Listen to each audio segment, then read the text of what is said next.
자, 184페이지예요.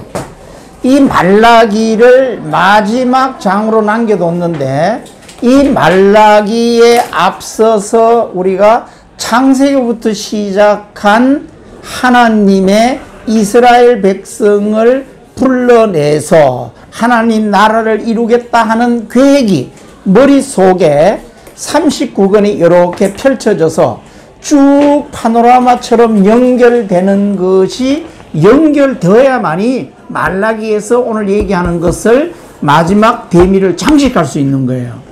지금까지 거를 파노라마처럼 연결하지 않으면은 말라기에서 얘기하시는 하나님께서 하시고자 하는 말씀이 어떻게 마침표를 찍느냐, 종결하느냐 하는 것이 이해가 잘 안 될 거예요.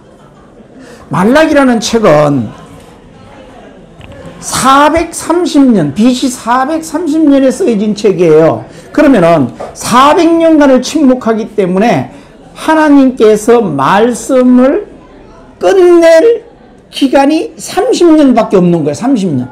그러니까 아주 임박했다는 뜻이에요. 하나님의 어찌 보면은 마지막 말씀인 거예요. 마지막 말씀인데 말라기의 주제, 하나님께서 마침표를 찍는 것은 이렇게 마침표를 찍습니다. 오른쪽에 185페이지 보면은 그 여호와의 고소와 이스라엘의 변명이라는 거 있죠. 요게 핵심이에요. 말라기는 이게 핵심이에요. 말라기에 무슨 11조 얘기가 나오고 무슨 얘기가 나오지만은 사실 하나님께서 하시고 싶은 말씀, 마침표를 찍고 싶은 것은 요거예요. 185페이지 박스 왼쪽에 제일 위에 1번 한 봐. 1번. 하나님께서 이스라엘 백성에게 이렇게 얘기를 합니다. 내가 너희를 사랑했노라. 언제부터? 창세부터 지금까지. 그러면 우리가 쭉 오랜 기간 동안 공부한 것이 다 하나님의 사랑이었다는 거야. 하나님께서 이스라엘 백성들을 사랑했기 때문에 지금까지 여차 한 우리의 긴 역사를 본 거예요. 이걸 오늘날 우리들에게 옮기면은 오늘날도 우리 각자에게 하나님께서 내가 너희를 사랑하노라 이렇게 얘기하는 거예요. 다음 2번 봐요. 제사장들이 내 이름을 멸시하였다 이렇게 얘기를 해요. 지금까지 쭉 우리가 많은 제사장들이 하나님의 법을 지키지 않고 자기 법대로 삶을 살면서 하나님을 멸시한 거예요. 다음에 3번은 너희는 더러운 떡을 나의 단에 드렸다. 우상숭배를 얘기하는 거죠. 다음에 4번은 너희는 나의 상을 더럽혔다. 아까 이제 3번하고 4번하고 거의 같은 거예요. 5번 너희는 나의 단을 모독하였다. 같은 맥락이에요. 6번 너희는 눈물과 울음과 탄식으로 단을 가리웠다. 진정한 예배에 그것을 가리웠다. 다음에 7번 그러므로 다시는 헌물을 돌아보지 않고 받지 않겠다. 이제 요거 때문에 뭐가 나오느냐 하면은 11조가 나오는 거예요. 너희들이 드리는 11조는 똑똑하고 잘생긴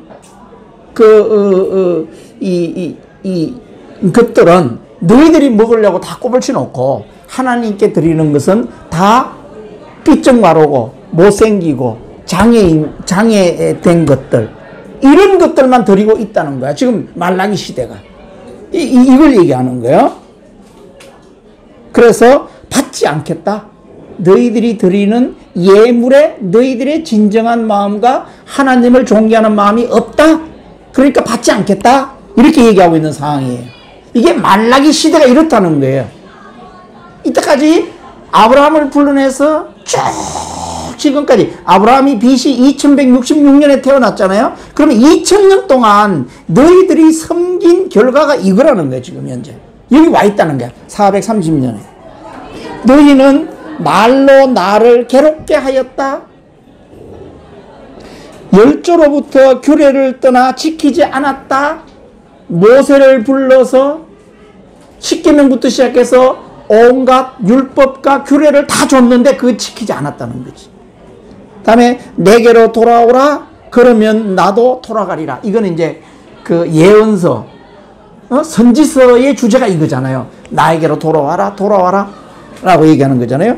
11번, 그러나 나의 것을 도적질하였다. 계속 11조를 드리지 않고 띵가먹고 도둑질하고 있다는 거예요. 12번, 너희는 완악한 말로 나를 대적하였다.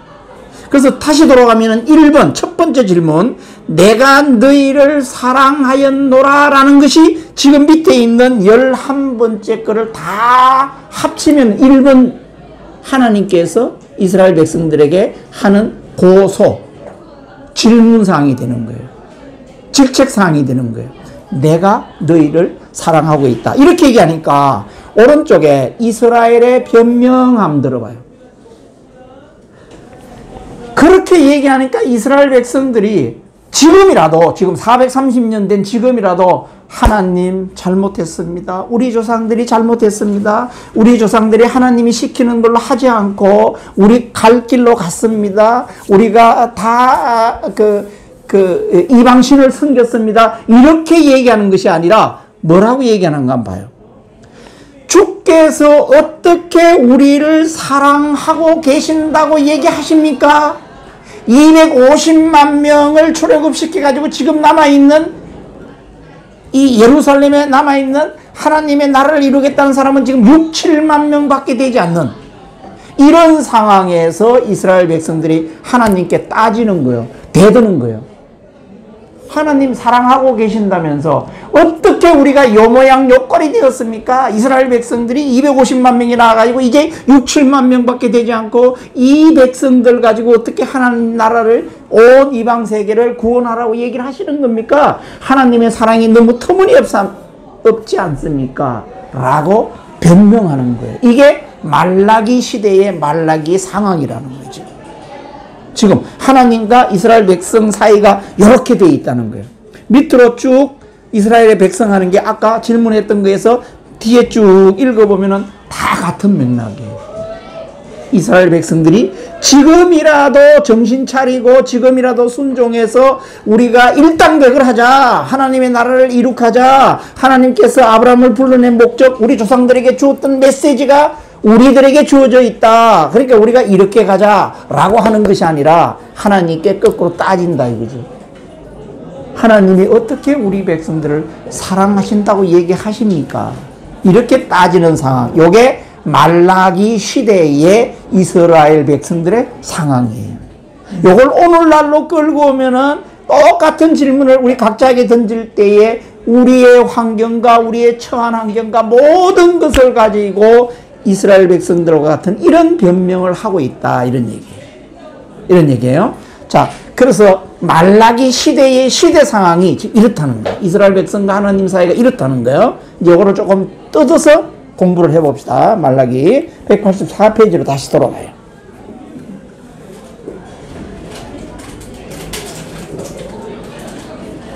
말라기 기록 연대는 BC 430년 동그라미 치세요.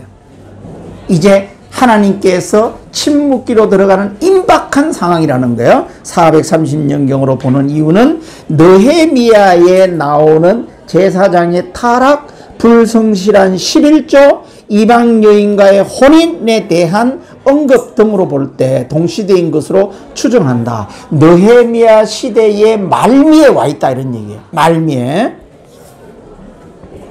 1장 8절에 너희 총독에게 라는 언급으로 볼 때 느헤미야가 팔레스타인을 2번 왔다가 떠난 상황이에요. 떠난 BC 430년에서 432년 시기일 것으로 본다. 주제, 주의 사랑을 망각한 이스라엘의 죄를 지적하고 그 사랑을 증거하며 백성들의 회개를 촉구하고 장차 임할 메시아에 대한 약속과 그 구원을 말씀하고 있는 책이 말라기이고 말라기 시대의 상황이다. 이런 얘기예요. 말라기의 특기사항, 말라기서는 구약의 마지막 선지자인 말라기의 기록으로 예수 그리스도가 오시기 전에 구약의 마지막 기록이다. 말라기는 산문체로 되어 있는데 표현이 명백하고 단순하다. 오른쪽에 아까 얘기했던 그 질문, 이렇게 아주 단답형으로도 될 만큼 담백하게 기록되어 있는 책이다.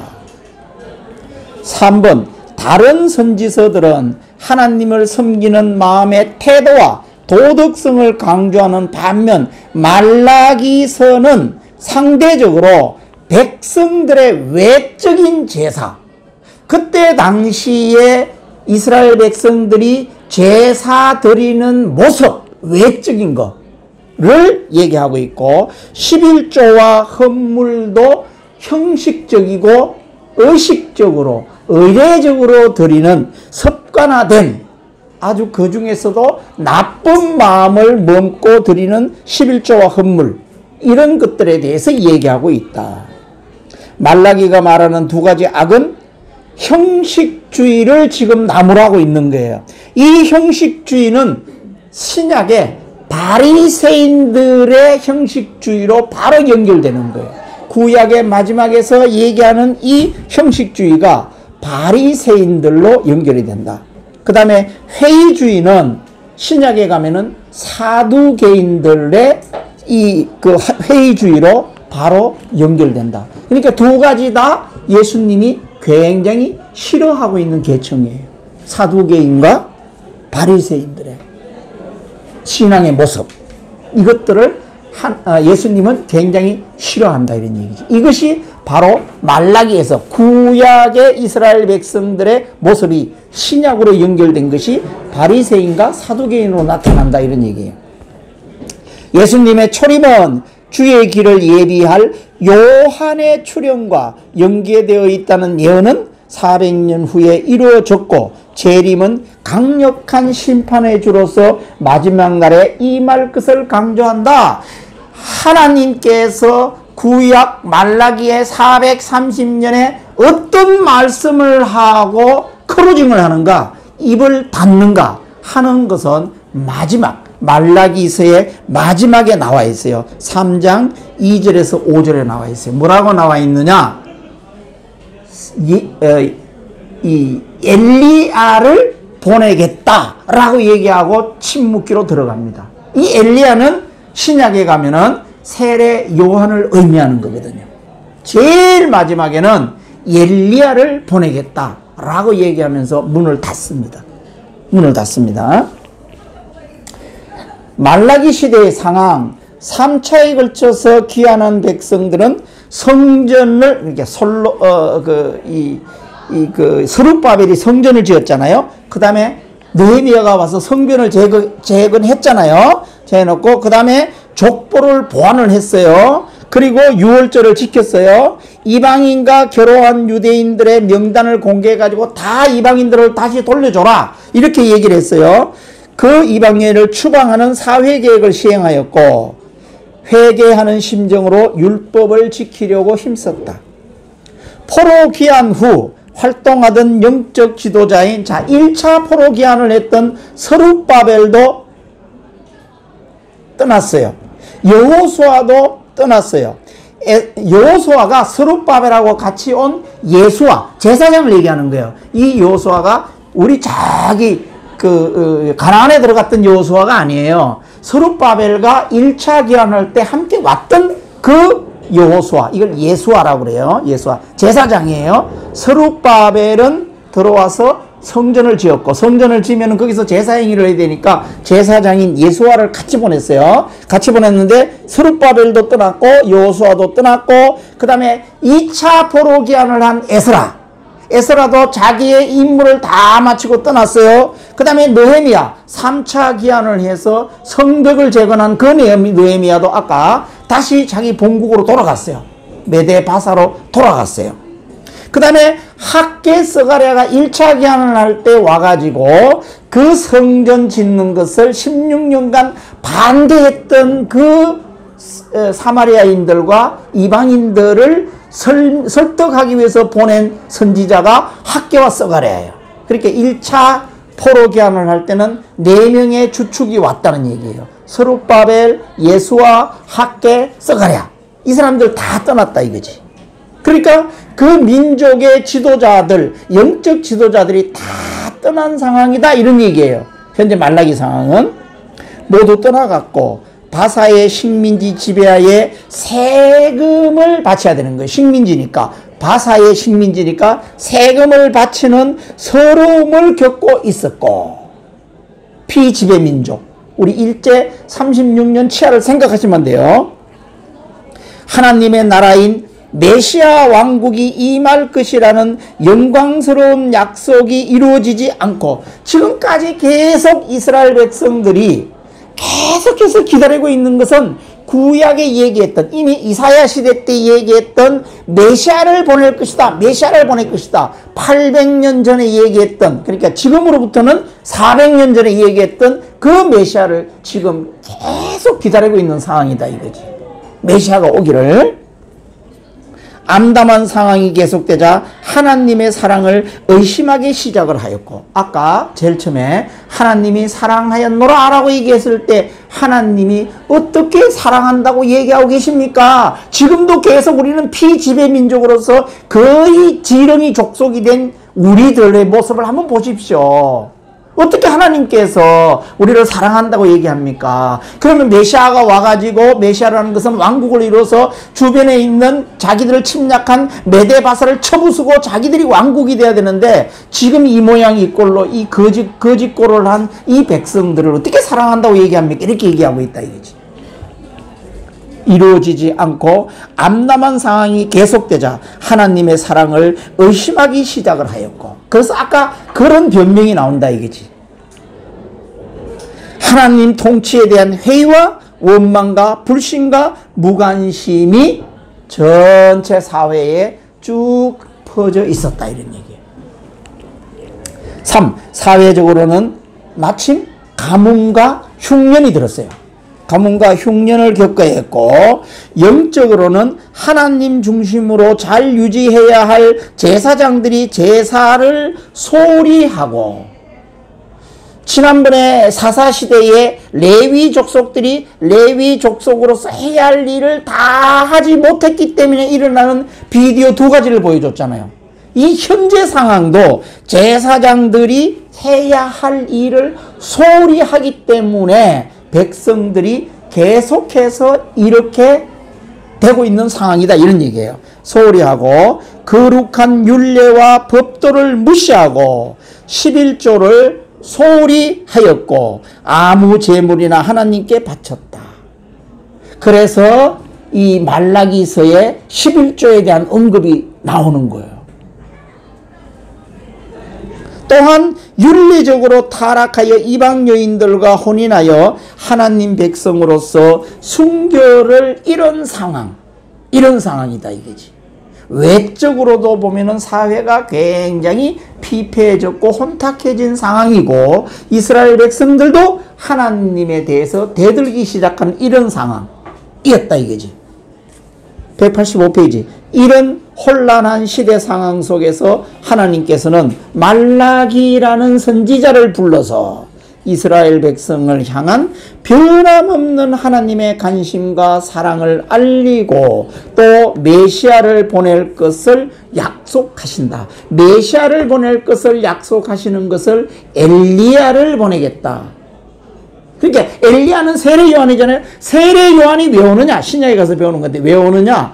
뒤에 오실 예수 그리스도를, 예수 그리스도의 길을 평탄케 하기 위해서 세례 요한이 온다. 그 뜻은 뭐냐? 예수 그리스도가 공적인 사역을 할 수 있도록 세례를 베풀기 위해서 오는 사람이 세례 요한인 거야. 세례 요한. 이것을 세례 요한을 보내겠다. 엘리야를 보내겠다라고 얘기하면서 문을 닫습니다. 백성들은 깨어있어 법도를 지키고 기다리라고 말씀하시고 침묵기에 들어간다. 400년간. 이런 얘기예요. 그래서 말라기 시대의 시대적 상황이 어떤 상황인가? 하나님께서 지금까지 2000년에서 400년 빼면 1600년 동안 아브라함을 불러서 여차여차한 우리가 39권을 파노라마처럼 쭉 봐왔잖아요. 이런 상황, 이런 상황의 결정체가 점점 더 찌그러지기 시작한 거예요. 250만 명에서 이제 한 6, 7만 명 되는데 6, 7만 명 되는 그 사람들도 도저히 하나님 나라의 미션을 이행할 수 없을 정도로 이렇게 지금 타락되어 있는 상황이다 이런 얘기죠. 그러면 하나님은 우리 지난주에 서가랴서 6장 13절에서 하나님과 예수님 사이에 이미 평화의 언약을 맺어가지고 예수 그리스도를 이 땅에 보내셔서 십자가에 죽지 않으면은 구원할 수 있는 길이 없다라고 판단이 서고 마지막에 뭐라고 얘기합니까? 엘리야를 보내겠노라 라고 얘기한다 이게. 그리고 이스라엘 백성들에게 얘기하지 않았지만은 나는 예수 그리스도를 이 땅에 보내서 사역할, 세상을 구원할 준비를 하겠다. 언제? 400년 동안 이렇게 얘기한다. 이게 말라기의 마지막 상황. 마지막 상황. 186페이지. 자, 11조의 헌신과 하나님 나라 회복, 가뭄과 병충해로 패농하게 되자 하나님을 원망하고 자신을 돌아보지 못했다. 11조와 헌물로 하나님을 공경하지 않고 율법을 떠났음을 깨닫지 못했다. 하나님은 말라기를 통해 백성들에게 회개하기를, 마지막으로 회개하기를 촉구하였다. 그러나 그들은 무엇을 회개해야 하는지 자체를 모르고 있는 거예요. 그거라도 깨닫고 알아서 다만 뭐 몇천 명이라도 깨달아 가지고 한번 해보자 이렇게 얘기한다 그러면은 하나님께서 더 끌고 갈지도 모르겠는데 그게 안 되고 있다는 얘기지. 하나님께서 얘기하는 그 뜻도 모른다 이거지. 먼저 하나님 섬길 것을 촉구하였다. 왜 11조를 강조했을까? 구약의 11조는 일종의 성전세금으로서 공동체를 건강하게 유지하는 목표이다. 자, 레위, 우리가 이제 가나안을 정복한 다음에, 여호수아가 가나안을 정복한 다음에 땅을 분배할 때 12지파 중에서 레위 지파에게는 땅을 분배하지 않았어요. 왜냐하면 레위 지파는 각 지파에게 분산, 48개 성에다가 분산을 시켜가지고 레위 지파는 하나님의 법도를 가리키고 그다음에 제사 행위를 해야 되고 이런 자기들의 임무가 있었는데 그 임무가 지금 완전히 무너진 상태이다. 그래서 그때 당시에 각 지파에서 11조를 걷어가지고 누굴 줬느냐? 레위 지파를 준 거예요. 레위 지파 너희들은 11조를 받아가지고 생계 유지를 하고 오로지 하나님의 법도와 말씀과 성전에서 제사행위 이거를 해라 라고 얘기하는 게 11조였다 이게요. 이 11조 제도가 무너진다면은 또 11조를 레위 지파가 받아가지고 그 중에서 또 11조를 모아가지고 누굴 줬느냐? 제사장을 줬거든요. 제사장을. 이 시스템이 무너졌다는 거야. 이 시스템이 무너졌다는 것은 바로 제사장 제도가 무너지는 거예요. 무너지는 것.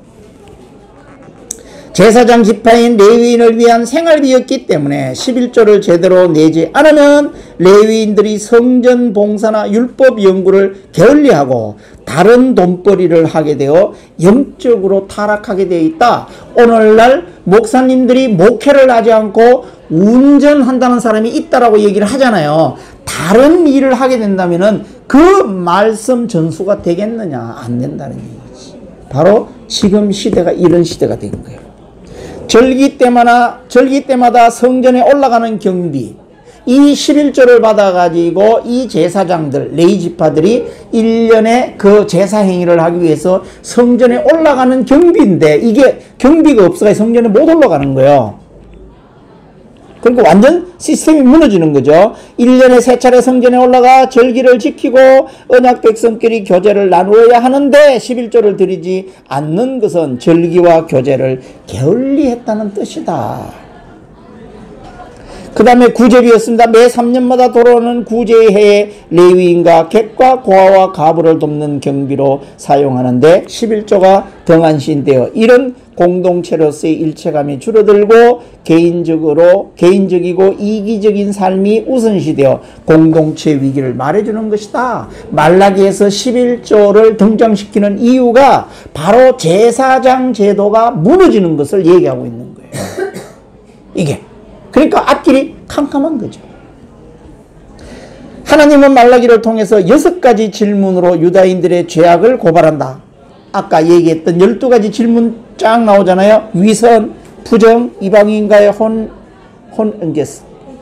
결혼이 막 섞이는 거, 이혼, 거짓 예배, 교만, 이런 것들을 하나님께서 지적하고 있는 것이다.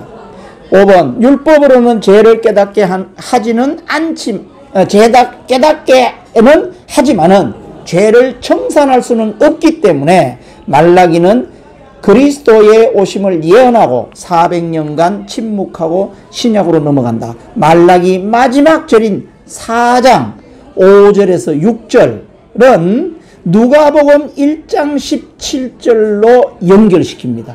그래서 구약과 신약은 떨어져 있는 책이 아닌 거예요. 400년의 침묵기는 있었지만은 말씀적으로는 말라기 마지막 4장 5절 6절과 누가복음 1장 17절은 연결되어 있다는 거예요.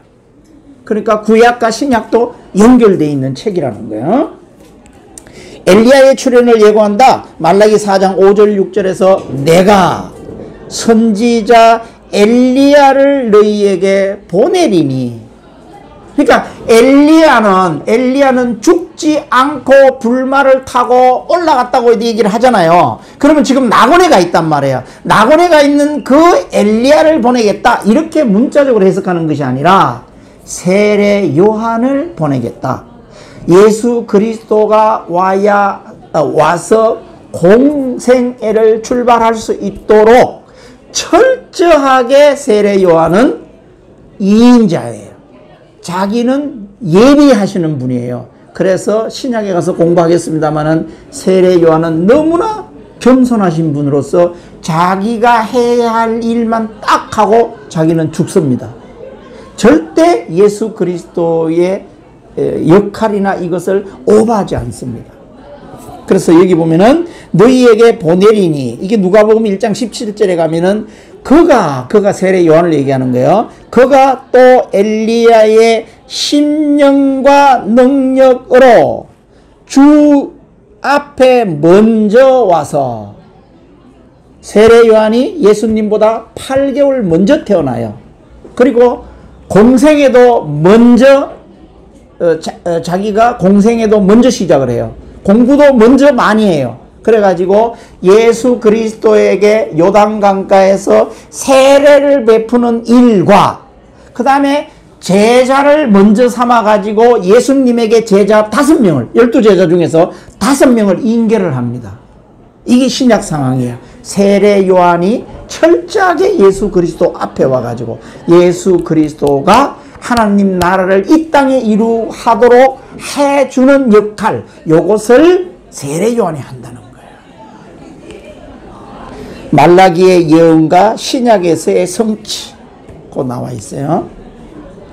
그래서 187페이지 밑에 그림을 보면은 이제 말라기가 느헤미야 시대, 같은 시대의 제일 마지막을 장식을 하는 거예요. 말라기 선지자가. 선지서의 제일 마지막으로서 지금 말라기 시대 상황은 그렇다. 그리고 하나님께서 이제 엘리야를 보내겠다라고 얘기하면서 말라기에 문을 닫고 침묵기 들어가서 400년 동안 예수 그리스도가 와서 해야 할 일을, 쉽게 얘기하면 신약 시대를 열기 위해서, 또 한 번 더 얘기하면 구약 시대의 구원의 방법, 죄를 사는 방법, 오제사 7절기, 율법을 지킴으로써 하나님의 의를 얻게 되는 이 구원의 방법에서 스가랴 6장 13절에서 하나님과 예수님이 평화의 의논을 해서 예수 그리스도를 이 땅에 보내셔서 예수 그리스도를 믿음으로 말미암아 구원을 받는 구원의 방식을 바뀌는 거예요. 완전히 패러다임을 바뀌는 거예요. 그래서 구약을 새 언약 시대, 은혜 언약 시대라고 얘기하는 거예요. 시대가 바뀌는 거예요. 완전 새로운 시대가 오는 거예요. 그러려면은 구약과 신약 사이에 하나님께서 400년간 어떤 일을 하시는 것인가 하는 것을 우리가 공부를 해야 되거든요. 이거는 성경책에 안 나와 있다 이거지. 그래서 이 과정 400년간 무슨 일을 하셨는지 하는 것을 이제 공부를 합니다. 193페이지. 그 위에 있는 꼭 성같이 생겨있는 그림 보면은 구약시대, 구약 앞에는 영원이에요. 영원. 우리가 태초에 하나님이 천지를 창조하시니라. 그 앞에 영원시대. 영원. 영원 구약 39권은 율법시대라고 얘기하는 거예요. 율법시대. 예? 율법시대. 성경 거기에 39권이 나와 있어요. 그 시대에서 신약시대는 27권은 복음시대예요. 복음시대.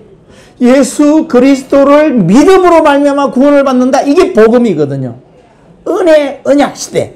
이 시대를 연결시켜주는 브릿지 역할을 하는 것이 400년간이다. 400년간. 400년간의 바로 페르시아 시대, 말라기 시대, 느헤미야의 마지막 시대, 거기가 페르시아 시대잖아요. 이게 지난번에 다니엘서와 에스겔서에 보면은 금나라 시대. 금나라. 금나라에서 이제 은나라로 바뀌잖아요. 은나라. 은나라로 바뀌는. 그래서 헬라 시대가 오는데 헬라 시대에서 로마 시대로 지나가기에 하스몬 왕조. 다시 말하면은 이스라엘 백성들이 전쟁을 치러가지고 이겨서 100년간 독립하는 시대가 있어요. 유일하게 독립하는 시대가 있어요. 이것이 하스몬 왕조 시대예요. 하스몬 왕조 시대 100년을 거쳐서 로마 시대가 오는 거예요. 그러니까 다니엘서에 나타나는 그 그림이 그대로 이루어지는 시대가 400년 시대이다. 이런 얘기예요. 밑에 제2성전 시대. 성경에 보면은 또 어떤 해석서 이런 거 보면은 제2성전 시대란 말이 나오는데 제1성전은 솔로몬 성전 시대예요. 솔로몬 왕 때 지은 성전이 언제 다 망하죠? 586년 바벨론에 잡혀갈 때 다 해파돼요. 다 바리바리 싸들고 가요. 다시 그 바리바리 싸들고 70년 있다가 돌아와서 서룹바벨 성전이 제2성전 시대예요. 서룹바벨 성전. 제2성전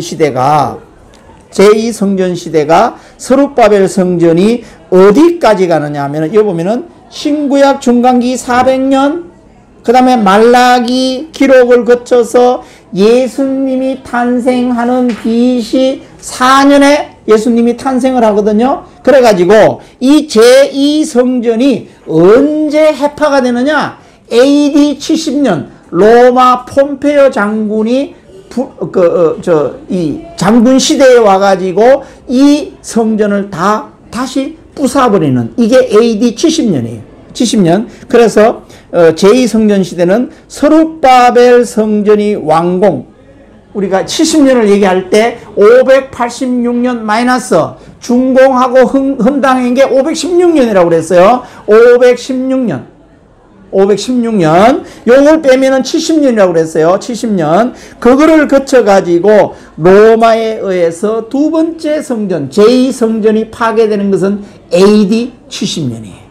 AD 70년. 그 사이에 헤롯 대왕이, 신약에 가면은 헤롯 대왕, 오늘 배워요. 헤롯 대왕이 서룹바벨 성전이 너무 초라해서 성전을 리모델링을 해줍니다. 왜냐? 이스라엘 백성들에게, 팔레스타인 백성들에게 점수를 좀 달라고 헤롯 대왕이 리모델링을 해줍니다. 리모델링을 거쳐서 AD 70년까지 가는 것이 제2성전 시대 서룹바벨 성전이에요. 서룹바벨 성전. 그래서 AD 70년에 성전이 해파되고 난 다음에는, 자, 예수님이 30년 동안 사생애로 사시다가 30년부터 33년까지 공생애를 살다가 33살에 십자가에 죽고 3일 만에 무덤에 있다가 부활해서 성천을 했잖아요. 그로부터도 70년이니까, AD 70년이니까 한 40년, 37년 더 가잖아요. 그리고 난 다음에 이제 사도행전 시대 때 무슨 시대가 와요? 성령 시대, 교회 시대가 오잖아요. 교회 시대가 왔을 때에 AD 70년에 건물 성전이 망가지고 부서지고 난 다음에는 예수 그리스도를 믿는 사람들을 성전이라고 얘기를 한다. 오늘날 교회 시대, 성전 시대는 우리가 성전인 거예요. 그래서 건물 성전은 제1성전 시대 솔로몬 성전, 제2성전 시대 스룹바벨 성전 시대가 지나가고 나면 건물 성전 시대는 없어지고 바로 어떤 성전? 우리 예수 믿는 사람들이 성전 시대가 오는 거예요. 이 성전 시대 언제까지 오느냐? 예수 그리스도가 재림할 때까지 온다 이거예요. 재림할 때까지. 그 다음에 제1성전 시대하고 제2성전 시대 거기에서 우리가 에스겔서에서 뭐를 배웠어요? 에스겔서에서 에스겔 성전 시대라는 거 배웠잖아요. 에스겔 성전은 새하늘과 새 땅에서 우리가 들어갈 영원한 성전 시대를 얘기하는 것이다.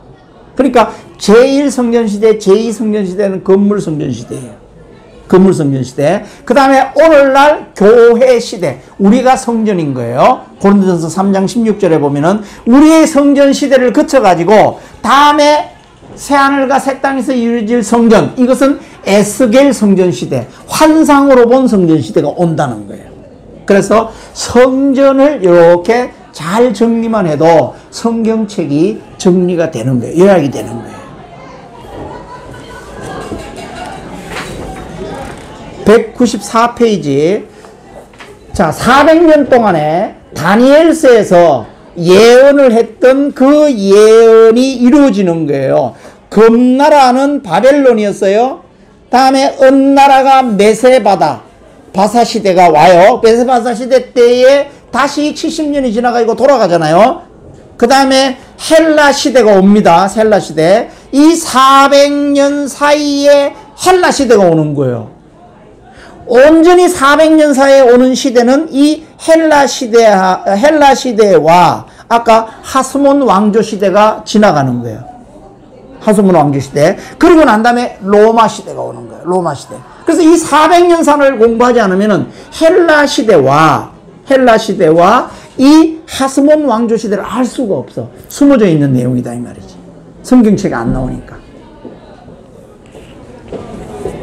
다니엘 11장 예언, 바벨론 포로 생활 70년간, 70년의 의미는 우리가 다 팔려가던 제1성전이 해파되고 제2성전이 준공되기까지로 70년 우리가 정리를 했어요. 그러니까 586에서 516, 이게 이제 70년 포로 생활. 그 다음에 페르시아 시대, 바사 왕 제1세대 왕 다리오 왕이 스룹바벨을 불러가지고 너는 돌아가서 저기 창고에 쌓아둔 바벨론 시대 때 바리바리 가져왔던 걸 다 바리바리 들고 다시 가가지고 성전을 다시 지어라 이렇게 얘기한 게 이 다리오 왕 바사 시대잖아요. 바사 시대. 이 바사 제국 시대가 페르시아 시대가 200년간 지나간다는 거예요. 400년 중에서. 그 다음에 헬라의 알렉산더 대왕 통치 시대가 30년 지나가는 거예요. 알렉산더 대왕은 굉장히 단명한 왕이에요. 32살로 얘기하는 사람도 있고 30살로 얘기하고 있는데 약 30년간 통치하다가 급사했어요. 급사하는 바람에 헬라 시대 때에 자기 아들 4명이 이제 분할 통치를 하는 거예요. 이제 그 오늘 나올 거예요. 그 분할 통치하는 중에서 프톨레미 왕조라는 왕조가 있었고 셀루쿠스 왕조라는 왕조가 있었어요. 이제 곧 배우게 돼요. 프톨레미 왕조는 저 밑에 이집트를 관할하는 왕조예요. 잘 생각해봐요, 여러분들. 교리 배울 때에 BC 280년에 히브리어로 된 성경을 헬라어로 번역한 70인역이 있다고 얘기를 했잖아요. 그때 시대가 요 프톨레미 왕조 시대야. 프톨레미 왕조는 팔레스타인 백성들에게 굉장히 우호적인 왕이었어요. 그래서 성경을 번역할 수 있는 기회를 줬어. 이게 프톨레미 왕조고요. 그 다음에 셀루쿠스 왕조. 이게 이제 다 알렉산더 왕의 아들들이에요. 이 셀루쿠스 왕조는 굉장히 악랄한 왕이야. 이 악랄한 왕이기 때문에 이 악랄한 왕이 팔레스타인에 있는 이스라엘 백성들을 괴롭히기 때문에 이스라엘 백성들이 들고 일어나가지고 전쟁을 치른 것이 바로 하스본 왕조 100년을 일으키게 된다. 이제 꼭 설명도 할 거예요. 이런 시대가 지나갑니다. 지나가요. 그 다음에 유대 독립 100년간, 아까 하스모니안 왕조 100년간, 그 다음에 로마 시대가 열리는 거예요. 로마 시대. 로마 정년 63년에서 로마는 삼두 정치, 폼페이오스, 크라우스, 율리식 카이사르, 이런 삼두 정치 시대가 지나가고, 그래서 폼페오 장군이 유대를 정복해서 그 다음에 예수님이 탄생할 때는 로마의 속국이 되는 거예요. 그래서 신약을 우리가 딱 열면은 로마의 속국이 돼 있어. 그리고 이상한 헤롯 왕이 탄생을 해. 이것을 우리가 400년간 역사를 공부하지 않으면 모른다는 얘기입니다. 그래서 그런 것들을 오늘 공부를 하게 될 거예요. 다니엘서 11장에는 그러니까 지금 얘기하는 것들이 아까 그 위에 있는 그림이 그걸 다 내포하고 있다는 얘기지. 그 내포한 것들이 그대로 다니엘에게 예언된 것들이 지금 400년 사 안에서 이루어지고 있다, 이런 얘기예요. 이루어지고 있는 것들이다, 이런 얘기예요.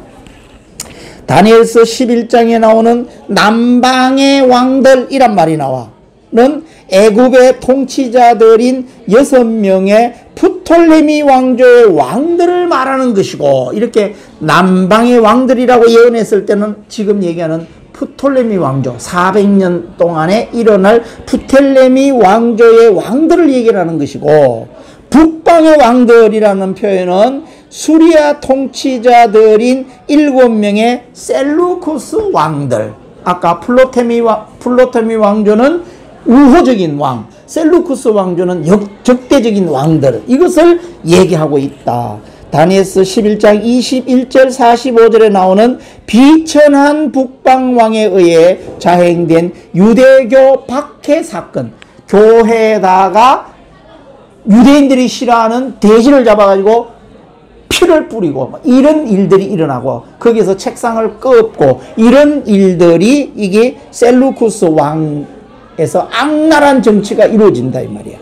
박해 사건에서 비천한 북방왕은 안티오코스 에피파네스 4세, 이 왕이 가장 악랄했던 왕이에요. 4세를 말하며 그의 출세와 덕세, 극심한 유대교 박해 사건, 그의 교만과 우상 숭배, 그의 최후의 내용이 400년 동안에 이루어진다, 이런 얘기예요.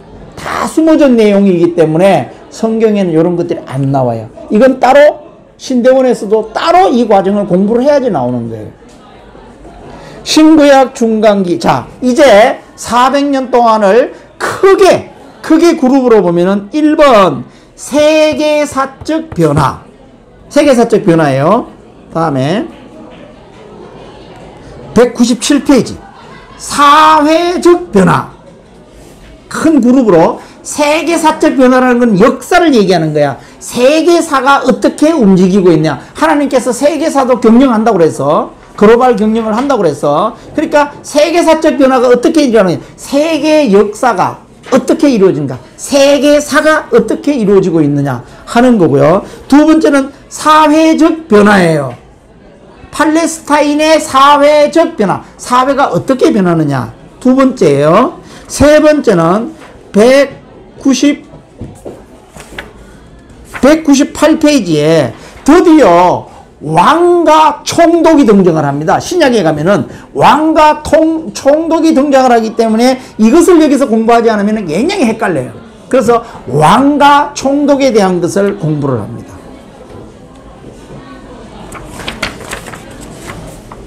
크게 보면은 이렇게 이거 하나 빼먹었다. 196페이지 정치적 변화.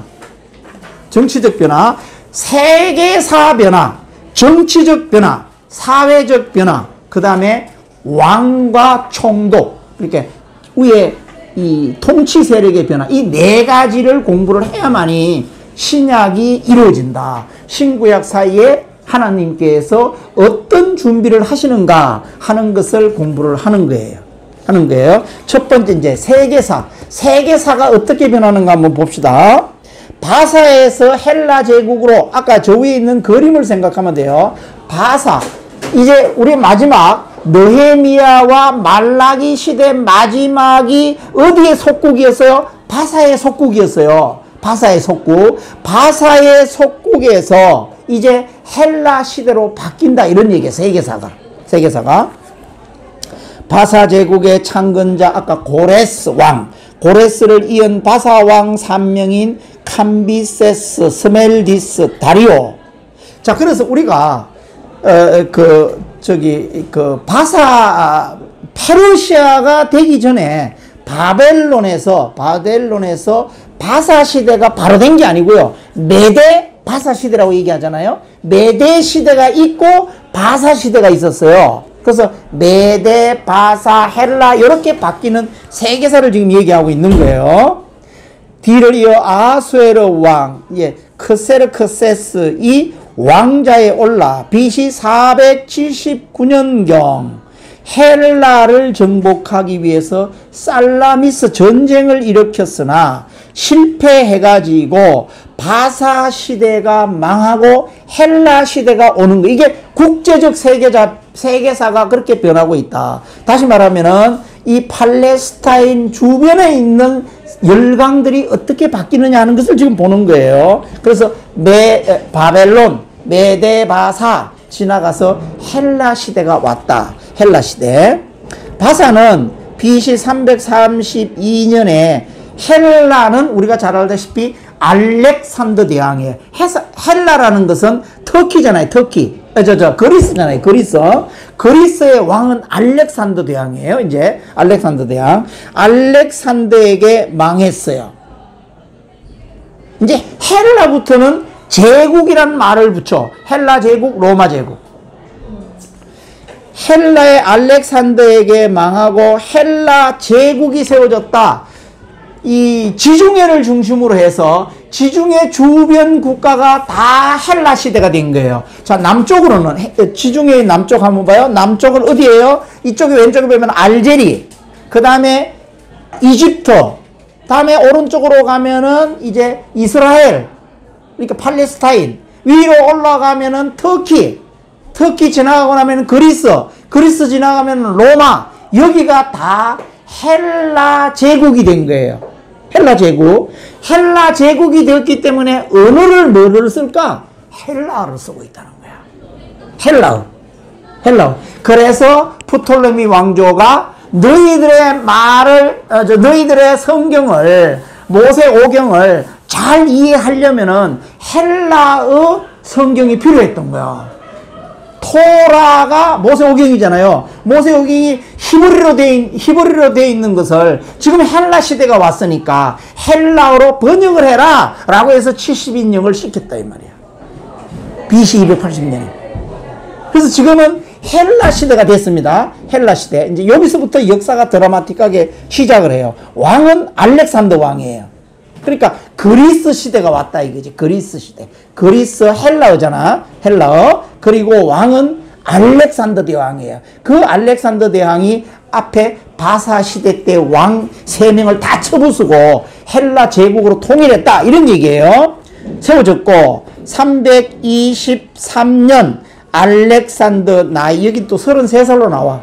30살로 나오는 데도 있고 32살로 나오는 데도 있고 30살인데 대개 가보면은 32세를 많이 얘기하더라고. 알렉산더가 32살 되었을 때에 갑자기 후계자를 양성해 놓지 않고 급사했어. 죽어버렸어. 여기에서 헬라 역사가 시작이 되는 거예요. 급사하자 4개의 왕조, 아들이 4명이 있었다 이런 얘기예요.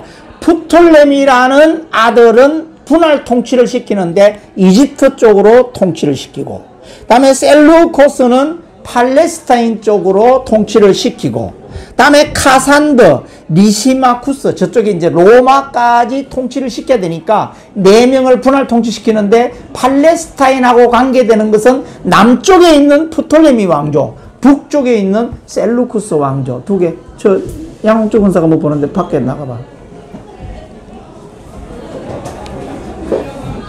분할 통치를 하기 시작을 한다. 분할 통치를 한다. 유대는 BC 301년에 남쪽인 애굽과 팔레스타인 지역을 통치한 프톨레미 왕조의 통치권에 넘어가 있어요. 자, 샌드위치예요. 팔레스타인, 예루살렘, 가나안, 그 땅, 이제 신약이 됐으니까 다 팔레스타인 땅으로 얘기를 해야 돼요. 팔레스타인 땅, 요 땅은 남쪽에 있는 이집트 쪽에, 애굽 쪽에 관할하는 프톨레미 왕조의 속국이 되었다, 이런 얘기예요. 아까 4명으로 분할 통치를 하는데 속국이 되었어요. 198년까지 비교적 평온하게 보낸다. 이게 뭐냐면은 프톨레미 왕이 팔레스타인에 대해서는 굉장히 우호적이라서 잘 감싸주고 잘 지냈다 이 말이야. 평화로웠다 이런 얘기예요. 자, 이렇게 생각하면 돼요. 지도를 생각해 봐요. 팔레스타인이 있는데 눌렀어. 남쪽은 프톨레미라는 아들이 통치를 해. 분할 통치를 해. 북쪽은 셀루쿠스라는 왕이 통치를 해. 그래서 먼저 프톨레미 왕이 팔레스타인을 통치를 했어요. 통치를. 그때는 굉장히 우호적이기 때문에 그때가 BC 280년에 70인역 성경을, 자, 지금 헬라 시대가 되었으니 헬라어로 성경을 번역을 해라. 지금 태어나는 애들은 그 히브리어로 된 성경을 모르지 않느냐. 그러니까 헬라어로 번역을 해. 이렇게 시켰다 이거지. 이게 굉장히 중요한 의미를 가지고 있어요. 우리가 이제 사도행전에서 바울이 그 행전 여행을 떠나는데 언어가 헬라어로 통일되어 있기 때문에, 언어가 통일되어 있기 때문에 어느 나라 가든지 간에 복음을 전하기가 굉장히 수월한 거예요. 이게 하나님께서 하신 가장 큰 일이에요. 큰 일. 자, 그래서 이제 70인역을 탄생을 시켰어. 그러니까 성경은 히브리어를 보는 게 아니라 다 성경 헬라어를 보는 거예요. 지금 헬라가 있어요. 북쪽, 저 위에 북쪽인 수리아와 바벨론 지역을 통치한 셀루쿠스, 아까 북쪽을 통치하고 있는 셀루쿠스 왕조의 안티오코스 3세가 팔레스타인에서 프톨레미 군대를 몰아내고, 쉽게 얘기하면 이런 얘기야. 팔레스타인에 있는 그 백성으로부터 조공을 받아야 되잖아. 조공 받으려면은 그 나라를 침략을 해가지고 프톨레미를 물리쳐야 돼. 물리치고 이제 팔레스타인 나라가 어디로 속국이 됐느냐? 북쪽인 셀루쿠스 왕조에게 속국이 돼가지고 그리 조공을 바치는 거예요. 바치는데 이 셀루쿠스 왕조는 굉장히 악랄한 왕으로서 팔레스타인 백성들을 아주 못 살게 구는 거야. 그게 이제 어떤 종교적 의미로 봐야 돼. 이 팔레스타인이 지키고 있는 유대교가 싫은 거야, 얘네들은. 유대교가 싫은 거야. 그래서 성전에 가서 주일날 예배 드리고 하는 것이 싫었던 거야. 그래서 이제 사건이 벌어집니다, 사건. 3세가 이제 요거 잠깐 설명하고 넘어갈게요. 프톨레미 군대를 몰아내고 통치하게 되면서 안디옥이라는 도시 16개를 건설을 해. 그래서 우리가 수리아 안디옥, 비시디아 안디옥이라는 얘기를 하잖아요. 신약에 가면은 여기에 안디옥이 생기는 거야. 이 안디옥이라는 사람이 이 정권을 잡았기 때문에 안디옥이라는 도시를 16개나 만드는 거야. 그 중에서 신약에 가면 2개의 안디옥이 나와. 수리아 안디옥, 비시디아 안디옥이라는 게 나와. 이 안디옥이라는 도시에 16개를 건설하는 거야. 로마와 전쟁을 자주 치루어지게 되자 조공을 바치기 위해 팔레스타인들을 약탈하게 된다. 이제 하소모니안 왕조 100년 독립하는 상황을 한번 들어봐요. 얼마나 재밌는가. 195페이지예요. 자, 마카비 전쟁이 일어나는데 마카비라는 전쟁이 어떻게 일어나느냐 하면은 BC 198년, 아까 400년 안에 들어있는 얘기예요. 이제 시대가 198년이 됐어요. 예수님 태어나기 약 198년. 셀루쿠스 왕조의 안티오코스 4세가 가장 악랄하다고 그랬어요. 이 앞에 에피파네스 왕의 통치하에서 이스라엘의 종교와 유대인의 그 정체성을 포기하기를 계속 종용하는데 포기하지 않는 거야. 그리고 헬라 문화와 섞이기를 강요받지만, 자, 헬라 문화라는 것은 철학이잖아요, 철학. 헬라 철학이 가장 발달했잖아요. 헬라 철학은 철학, 인문학에 근거를 둔 거지, 종교, 유대인들의 종교하고는 거리가 멀잖아요. 그래서 헬라 문화를 받아들이라고 팔레스타인에게 계속 얘기한다 이거야. 그런데 안 받아들여. 안 받아들여. 이스라엘은 완강하게 저항을 합니다. 또한 에피파네스는 예루살렘 성전, 주일날만 되면 성전에 모여가지고 모세의 법, 이게 토라란 말이에요. 에? 율법, 모세의 법에 의해 부정한 짐승으로 규정된 돼지를 제물로 바치고, 이제 해방 놓기 시작을 하는 거야. 유대인들은 돼지를 먹지도 않고 돼지를 제일 싫어하잖아. 근데 이 돼지를 제물로 바치고 그 피를 뿌리는 거야. 제우스의 신상을 성전에 배치하며 할례를 금하고 많은 유대인들을 노예로 팔아버리는 만행을 저지른다. 누가? 아까 셀루쿠스 왕조의 에피파네스 4세라는 왕이 그 짓을 하는 거야, 지금. 이에 격분한 당시 아론 계열, 유대인 중에서 아론 계열이라고 그러면 제사장 계열이잖아요. 이 뼈대가 있는 제사장 계열 중에서 마따디아라는 사람이 있었다. 마따디아라는 제사장이 있었다. 이 마따디아의 아들들하고 합세해가지고 반란을 일으키는 것이 마카비 전쟁이에요. 마카비 전쟁. 마따디아와 그 아들 5이 중심이 되어 BC 167년, 여기서부터 100년간을 다스리기 때문에 100년 하스모니안 왕조 시대가 오는데, 100년이 지나가고 나면 이제 67년 정도가 되는 거예요. 167년에 반란을 일으켜서 예루살렘을 탈환하고 성전을 회복하여 깨끗이 정리를 하는데, 이것을 수전절이라고 그런다. 신약에 가면 수전절이 나와. 수전절. 이것을 수전절이라고 그런다. 성전을 깨끗하게 청소한 절기, 기념하는 절기가 수전절이에요. 수전절.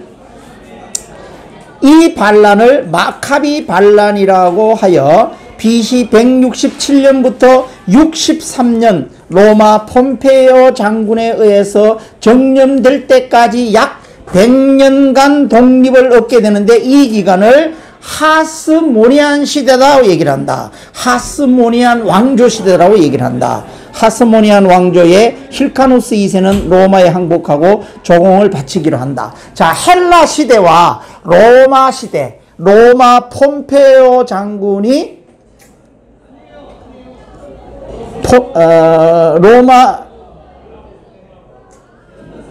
로마의 163년에 폼페이오 장군이 로마가 헬라를 정복하기 전까지 그 시대에 헬라 시대와 로마 시대 사이에 하스모니안 왕조 시대 100년이 있었다. 요것은 마카비가 반란을 일으켜 가지고 그 셀루쿠스 왕조가 성전에다가 돼지피를 뿌리고 막 이렇게 탄압하는 것에 대해서 독립운동을 일으킨 거예요. 유일하게 이 팔레스타인 또는 이스라엘부터 시작해서 쭉 내려오는 조상의 역사 중에서 계속 침공만 당했지 전쟁을 치러가 이긴 역사가 없어요. 유일하게 100년간 독립을 한 시대예요. 이걸 하스모니안 왕조 시대다. 마카비 반란에 의해서. 이 얘기예요. 이 얘기. BC 63년, 이제 100년이 지나오는데 63년에 헤롯 가문에 의해서 로마 통치 시대. 드디어 헤롯 왕이 등장을 합니다. 헤롯 왕. 이거 지난번에 구약에서 내가 설명을 했는데, 헤롯 왕은 어느 계열이냐 하면은 어느 계열이냐 하면은 에스 계열이에요. 에서 계열. 봐요. 로마 통치 시대는 힐카누스 2세는 대제사장으로 강등되고 안티파트가 헤롯 대왕의 부친이에요. 부친이 집정관이 된다. 애굽에서 카이사르가 폼페우를 제거하고 클레오파트라를 프톨레미 여왕 만들기에 나서고, 다음에 헤롯이 로마의 지원을 받아가지고 하스몬 왕조의 마지막 통치자인 안티고누스를 죽이고 유대 왕이 되는, 이제 그때 이제 시대적 변화가 막 오는 그 시대에 헤롯 왕이 어디에? 에돔 족속이란 말이에요. 에스의 후손이니까. 에돔 족속이면 어디예요? 사해 동남쪽에 거기에 있는 나라잖아요. 이 나라에 있던 이 헤롯 대왕의 아버지가, 여기 보면 안티파트인데, 이 사람이 로마에 잘 보여가지고 집정관이 되는 거예요. 집정관이 됐기 때문에 그 아들인 헤롯 대왕이 로마에다가 엄청난 뒷돈을 주고 자기가 팔레스타인을 통치하는 왕권을 사는 거야. 왕권을. 이게 헤롯 대왕이야. 이 헤롯 대왕이 등장하는 것은 예수님이 태어났을 때 2살 아래로 다 죽이라, 이런 명령을 내리잖아요. 이게 뭐냐면은 에서가 끝까지 이 야곱 계열인 예수님을 죽이려는 음모, 이게 끝까지 나온다 이거야. 이게 에돔 족속에 있는 헤롯 대왕이 하는, 예수님을 마지막 죽이려고 하는 이것이 요 헤롯 대왕이 나와서 그 짓을 한다 이 말이에요. 이제 드디어 헤롯 대왕이 등장을 하는 거예요. 밑에 하스모니안 왕조 가계도 한번 봐요. 아까 마따디아라는 아론 계열의 제사장이 있는데 거기에 아들이, 첫 번째 아들이 5이 있는데 마따디아의 그 제사장의 그 다음에 이어서 100년간 통치할 때 누가 왕이 되느냐 하면은 마카비, 셋째 아들이 가장 전쟁을 잘 치르고 호전적이고 덩치도 좋고 전쟁을 아주 잘 치르는 아들이었어요. 그래서 마카비 반란, 주동이 된 주동 세력인데, 이 마카비란 뜻이 뭐냐 하면은 이 망치로 뒤통수를 쳤다 이 뜻이에요. 선주교에서 그 왕을 뒤에서 쳐가지고 피를 흘리게 했다고 그러잖아요. 그 마찬가지로 이 마카비가, 그러니까 셋째 아들이 뒤에서 망치로 뒤통수를 쳐가지고 반란을 일으켜서 이겼기 때문에 마카비 반란이라고 얘기를 하는데, 그 아들이 5이 있는데 어떻게 그 왕권을 이어나가느냐 하면은 마따디아에서 유다 마카비 셋째 아들이 2번, 2번째 왕, 3번째는 요나단 5번째 아들, 그 다음에 4번째는 시몬, 이렇게 이어서 간다 이거야. 요거를 또 뒤에 한 장 넘겨봐요. 196페이지에도 같은 가계도를 거기다가 걸어놨어요.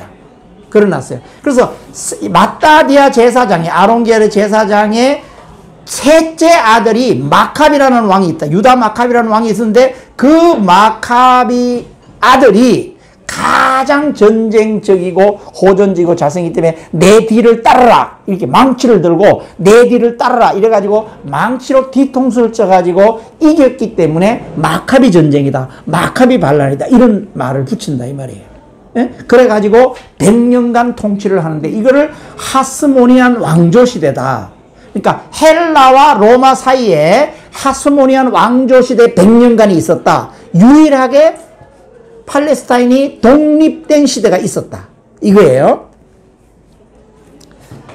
자, 지금 우리가 공부하는 것은 세계사적 변화예요. 자, 봐요. 이제 여러분들도 이게 자꾸 골치 아프게 글을 보고 배우려고 그러지 말고 머릿속에 정리를 해봐요. 우리가 다니엘서 11장에서 보면은 바벨론 시대에서 메데 바사 시대가 오고 그 다음에 팔레스타인 시대가 오는데 그 다음에는 헬라 시대가 온다고 그랬잖아요. 헬라 시대의 왕이 누구예요? 알렉산더 대왕이에요. 알렉산더 대왕이 32살에 급사를 해서 아들 4명을 가지고 분할 통치를 시키는데 남쪽에 있는 큰아들 프톨레미 왕조 시대에는 굉장히 우호적이었다. 그런데 북쪽에 있는 셀루쿠스 왕조가 조공을 바치게 하려고 프톨레미를 쳐부시고 팔레스타인이 어디 통치시대? 셀루쿠스 통치시대로 간다. 근데 셀루쿠스는 굉장히 아주 대적을 하는 아주 그 악랄한 거기 때문에 성전에다가 돼지피를 뿌린다. 뿌렸을 때에 그거를 본 유대 백성 중에 마따디아라는 제사장이 아들 마카비, 유다 마카비 셋째 아들을 데리고 반란을 일으켰다. 그때가 167년이란 말이에요. 그래가지고 100년간 왕조가 이어지는데 100년 왕조가 이어지는 시대를 하스모니안 왕조 시대라고 얘기를 한다. 그래서 때가 언제 됐나? BC 63년 로마의 폼페오 장군이 헬라를 쳐가지고 이겨버리기 때문에 다시 어느 시대가? 로마 시대가 오잖아요. 로마 시대. 이런 세계사적 변화가 일으키고 있을 때에 헤롯 왕이 등장을 한다. 그래서 헤롯 왕은 아까 내가 설명했다시피 네 번째 왕가와 유대 총독을 공부를 해야 되기 때문에 그건 약간 제끼놓고 이제 정치적 변화를 한번 봅시다. 정치적 변화. 정치적 변화는 어디 정치적 변화냐? 팔레스타인의 정치적 변화를 얘기를 하는 거예요. 아까 세계사적 변화 한번 봤고 두 번째가 이제 정치적 변화를 한번 봐요. 정치적 변화에는 회당이 생긴다. 유대인들은 어디에 가든지 간에 회당이 있어요. 왜냐? 토라를 공부해야 되기 때문에. 어디에 가든지 어디 동네를 가도 회당이 있다 이게야. 그 회당에는 회당장이 있고 핫잔이 있고 랍비가 있다. 이제 이게 신약 성경에 이런 말들이 나오죠. 회당장 야이로 뭐 이런 말 나오잖아요. 그 다음에 랍비 이런 말이 나오잖아요. 이게 다 회당 안에 있는 직책이에요. 그 다음에 공회라는 말이 나오는데 산헤드린 공회원, 지방공회원, 세리 이런 말들이 나오잖아요. 그래서 산헤드린 공회원, 지방공회원, 세리. 그 다음에 그러니까 회당과 공회는 조금 틀리는 거예요. 성격이. 왜냐하면 공회라는 것은 지방의회, 국회를 얘기하는 거란 말이야. 국회. 그 다음에 회당이라는 것은 어떤 이렇게 공부하는 장소, 학교 개념이에요. 선지자, 랍비, 공부 가르치는 사람 이런 거니까. 그게 있었고, 그 다음에 공회, 의회가 있었고, 그 다음에 이제 의회에는 그때 정치 세력인 똑똑한 사람들이 다 모였어. 그래서 71명으로 공회를 만들잖아요. 산헤드린 공회를. 이제 그거예요. 그 다음에 제사 행위를 해야 되니까 성전이 있단 말이에요. 성전. 성전에는 대제사장, 그 다음에 성전의 두목, 수석 제사장들, 그 다음에 일반 제사장들, 레위인 여기 있는 거예요. 레위인. 성전. 그 다음에 자유처소. 아까 공회를 못 만들 정도로 작은 동네인 경우에는 작은 처소가 있는데 여기에 서기관도 있고 율법사가 있는 거예요. 아까 공회보다는 회당보다는 조금 더 적은 곳. 요새로 말하면 기도처 이런 거가 되겠죠. 기도처. 이런 것이 생긴다 이게. 자, 마카비안 아까 얘기했던 마카비안 시대 100년간 안티오쿠스 에피파네스 4세의 종교 탄압에 대항하여 일어난 반란 세력으로 모데인의 제사장으로 마따디아로부터 시작하여 마카비는 망치로 뒤통수를 쳤다 이 뜻이라고 그랬어요. 마카비라는 별명을 가진 셋째 아들 유다 마카비로 이어졌다. BC 164년 12월 14일에 성전을 재헌당할 수 있었고 이를 기념하여 수전절, 이제 신약에 가면 수전절이 나와. 수전절 하누카라는 절기가 지켜지게 되었다. 열심당 이제 정치 세력이니까 아까 마카비아라는 세력이 있고 비안이라는 세력이 있고 그다음에 열심당이라는 세력이 있다 이거예요. 주로 로마를 상대로 암살 테러를 하며 투쟁하는 그룹들이다. 이들은 셀롯인 신약에 보면은 셀롯인이란 말이 나와요. 셀롯인 갈릴리 사람 등으로 불리기도 하며 시카리 자객은 열심당 가운데서도 특별한 집단이다. 오늘날로 말하면 특수부대. 이 특수부대 사람들이 열심당이 있었다 이거죠. 다음에 헤롯당. 유대지역 분봉왕인 에돔 사람 헤롯의 가문, 특히 헤롯 안티바를 추종하는 세력으로 정치적으로는 타협주의자여 실리주의자들이었다. 종종 사두개인들과 동일시 되기도 했다. 요거는 이제 헤롯 대왕에 가서 공부를 해봅시다. 그것을 추종하는 세력, 그러니까 왕하게 잘 보이는 세력들이야. 이런 세력들인데 이게 사두개인들하고 결탁을 해가지고 정치 결사체로서 헤롯 당이라는 것을 행동을 한다 이 말이에요. 197페이지. 산에 들인 공의회. 공의회 그러면은 국회를 생각하시면 돼요. 어떤 의결기구예요. 의결기구. 황제나 헤롯이나 총독같이 정복 국가의 지도자를 제외한 대제사장들, 서기관들, 바리새파, 구약에서는 장로들, 귀인들, 방백들이라고 얘기하는 이런 사람들이 이제 바리새파를 만들어 가지고 신약으로 넘어온단 말이에요. 유대의 지도자급 71명으로 구성된 유대의 최고 자치 의결 기관이다. 국회의원이 몇 명이냐? 71명이에요.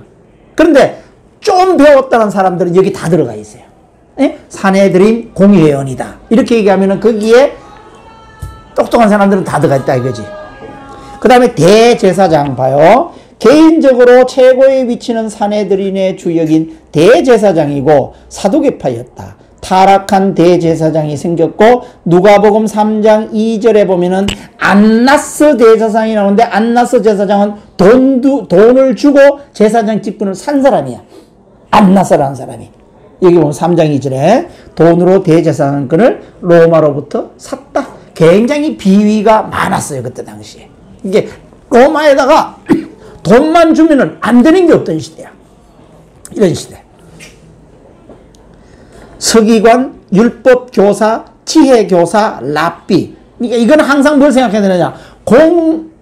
공회를 생각해야 돼. 율법을 배우는 또는 모세 오경을 배우는 거기에는 가르치는 사람이 있어야 될 거 아니겠어요. 가르치는 사람. 디아스포라 유대인들에게 율법을 가르치는 곳이 회당이고 어디에 가든지 간에 동네마다 회당을 세웠어요. 그래서 이것이 바울에게는 사도행전에 보면은 너무너무 가는 곳마다 자기가 잠잘 수가 있고 거기에서 예수 복음을 전할 수 있는 조건이 갖춰져 있는 것이 회당이에요. 회당. 그래서 처음 가면은 다 회당에서 공부를 가르쳐. 그러면은 회당에 있는 사람들이 적대 세력, 복음을 얘기하니까 바울을 쫓아내. 그래서 교회를 만드는 거예요. 이제 이렇게 돼. 신약에 가면은 회당이고 기록하고 해석하고 가르치는 사람을 서기관, 율법교사, 지혜교사, 랍비라고 불렀다. 이게 보면은 힐렐, 샴마이, 가마리엘, 니고데모. 지난번에 제가 설명을 할 때 느헤미야 시대 때에 바벨론에서 바벨론 토라 학교가 있다고 그랬잖아요. 그게 3대 학파가 있었다고 그랬잖아요. 이런 사람들이 여기 보면 힐렐 학파, 샴마의 학파, 가말리엘 학파. 가말리엘 학파는 예수님 시대 때 한번 가봐요. 가말리엘 학파가 누구냐?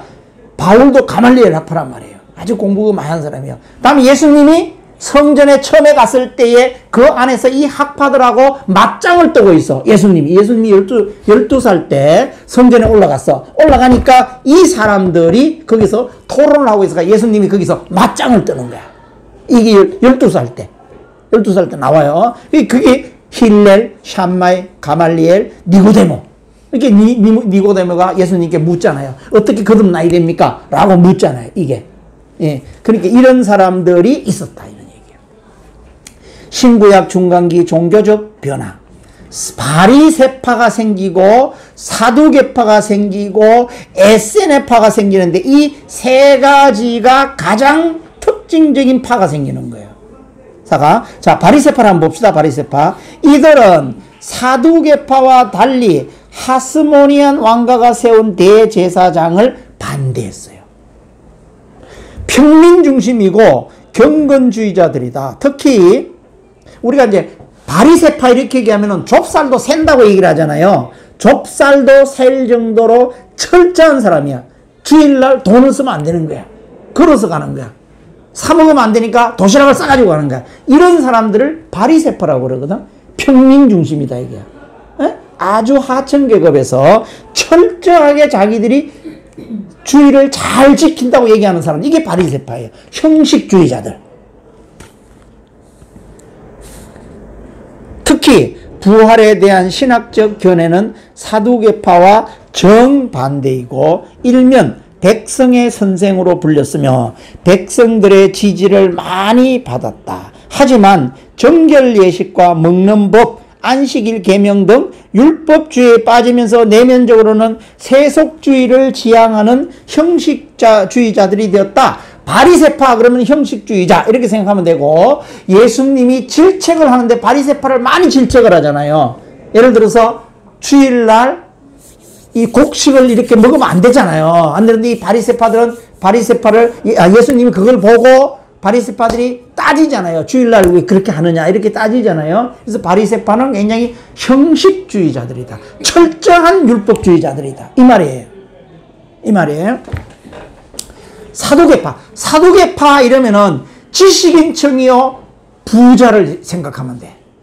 부자를. 사두개파는 머리, 지식인층 또는 돈을 많이 가진 계층, 이런 사람들을 생각하면 돼요. 그러니까 사두개파에는 뭐가 있겠어요? 공회원이 있다, 이죠. 공회원. 자, 현실 타협주의자들로서 탐심을 종교적으로 위장하고 있는 게, 부자가 된 근거가 다 위장된 종교행위예요. 이 사람들은 부를 축적하는 거예요. 부를 축적. 무리들이었다. 이들은 다윗에 의해 세워졌던 사독계열, 사독의 후예라고 지칭을 하면서 마카비안에 변질된 후예인 하소몬 왕가를 지지하고, 하소몬이 그때 독립전쟁을 이뤘고 그때 중심 세력이 하소몬이니까 이 사도계파는 하소몬 왕가를 밀어주는 거야. 거기를 밀어주면서 거기서 이권을 챙기는 거지. 이게 헬라화를 주장하면서 부와 권력을 추구했던 제사장적 귀족주의와 세속주의적 당파였다. 가진 자들이라는 게, 한마디로 말하면 권력도 가지고 돈도 가진 자들이 사두개파예요. 신학적으로는 육체의 부활이 없다고 본다 이게야. 그리고 천사와 영의 존재를 부인한다. 그러니까 이게 영적으로 보면은 이 사두개파는 이 거의 하여튼 돈과 물질과 이런 데 관계되지, 영적으로 보면 이건 아닌 거야. 반대로 바리새파는 철저한 거야. 그게 철저한 거. 다음에 에세네파 봐요. 에세네파. 쿰란 공동체. 자, 로마가, 헬라가 이 박해를 가하니까 이 사람들은 어디로 가? 굴로 숨어서 들어가는 거야. 굴로. 그래서 쿰란 공동파에서 뭐가 나왔느냐? 사해사본이 나오는 거야. 사해사본이라는 굴 속에서 계속 성경을 필사를 하고 굴 속에서 평생 동안 나오지 않고 거기서 먹고 자고 했기 때문에 거기에서 성경사본이 나온 거예요. 이게 쿰란 공동체예요. 공동체. 극단주의적 경건주의자다. 하시디안들로 광야에서 걷기와 금욕 등 집단 생활을 하던 무리들, 언둔 수도사이었다. 이들은 사해사본, 1947년에 가장 최근에 발견된 성경사본이 사해사본이거든요. 이게 쿰란 공동체, 바위 속에 굴에 들어가서 살던 사람들이에요. 이라는 인류에게 귀중한 유산을 남겨주었는데 이것 외에는 그 당시에는 큰 영향을 끼치지 못한 채 사라졌다. 세례 요한이 아마도 에세네파이였을 것이다 라고 얘기를 합니다. 세례 요한이 이 에세네파였을 것이다. 이렇게 얘기를 해요. 열심당은 셀롯당이라고 하며 종교적 당파가 아니고 극단적이고 열성적인 민족주의 집단이다. 반로마주의자, 유대 종교 지도자나 기득권 세력의 적대감을 갖고 언제나 칼을 품고 다니는 강도들, 산적으로 불리는 테러리스트다. 토라에 대해서는 목숨을 걸고 헌신을 했다. 아까 시카리도 있다고 그랬잖아요. 칼을 품고 다니기 때문에. 이것이 이제 정치적 변화예요. 정치 세력들이 나오기 시작을 한 거예요. 정치 세력들. 그래서 여기서 이제 정치 세력들 중에서 이제 바리새파, 사두개파, 에세네파, 공의회, 성전 이런 것들 막 신분이 생기기 시작을 한 거예요. 이게 정치적 변화예요. 자, 사회적 변화 한번 봅시다. 사회적 변화. 아까 얘기했던 언어의 통일을 이룬 거예요. 뭘로? 헬라어로. 굉장히 중요한 거예요. 우리가 보통 400년 사중에서 우리가 이렇게 상세하게 안 배운 사람들은 대개가 우리가 들을 때 뭐라고 듣느냐? 언어를 통일시켰다. 그 다음에 로마를 중심으로 해서 길을 잘 닦아놨다. 그래서 이 복음이 퍼지기에 굉장히 빠른 속도로 퍼졌다. 이 두 가지를 얘기를 해요. 대개가. 이게 사회적 변화예요. 사회적 변화. 언어의 통일. 이 중간기 시대에는 알렉산더 대제의 꿈인 헬라 문화의 영향에 따라 지중해 일대는 헬라 문화로 인해 언어의 통일이 이루어져 후일 복음 전파에 기여한다. 헬라어 성경 70인역도 나왔죠. 그 다음에 그 주변 지중해를 중심으로 한 그 지역이 다 헬라어 문화권이기 때문에 통역이 필요 없는 거죠. 다 헬라어를 통했다 이 말이지.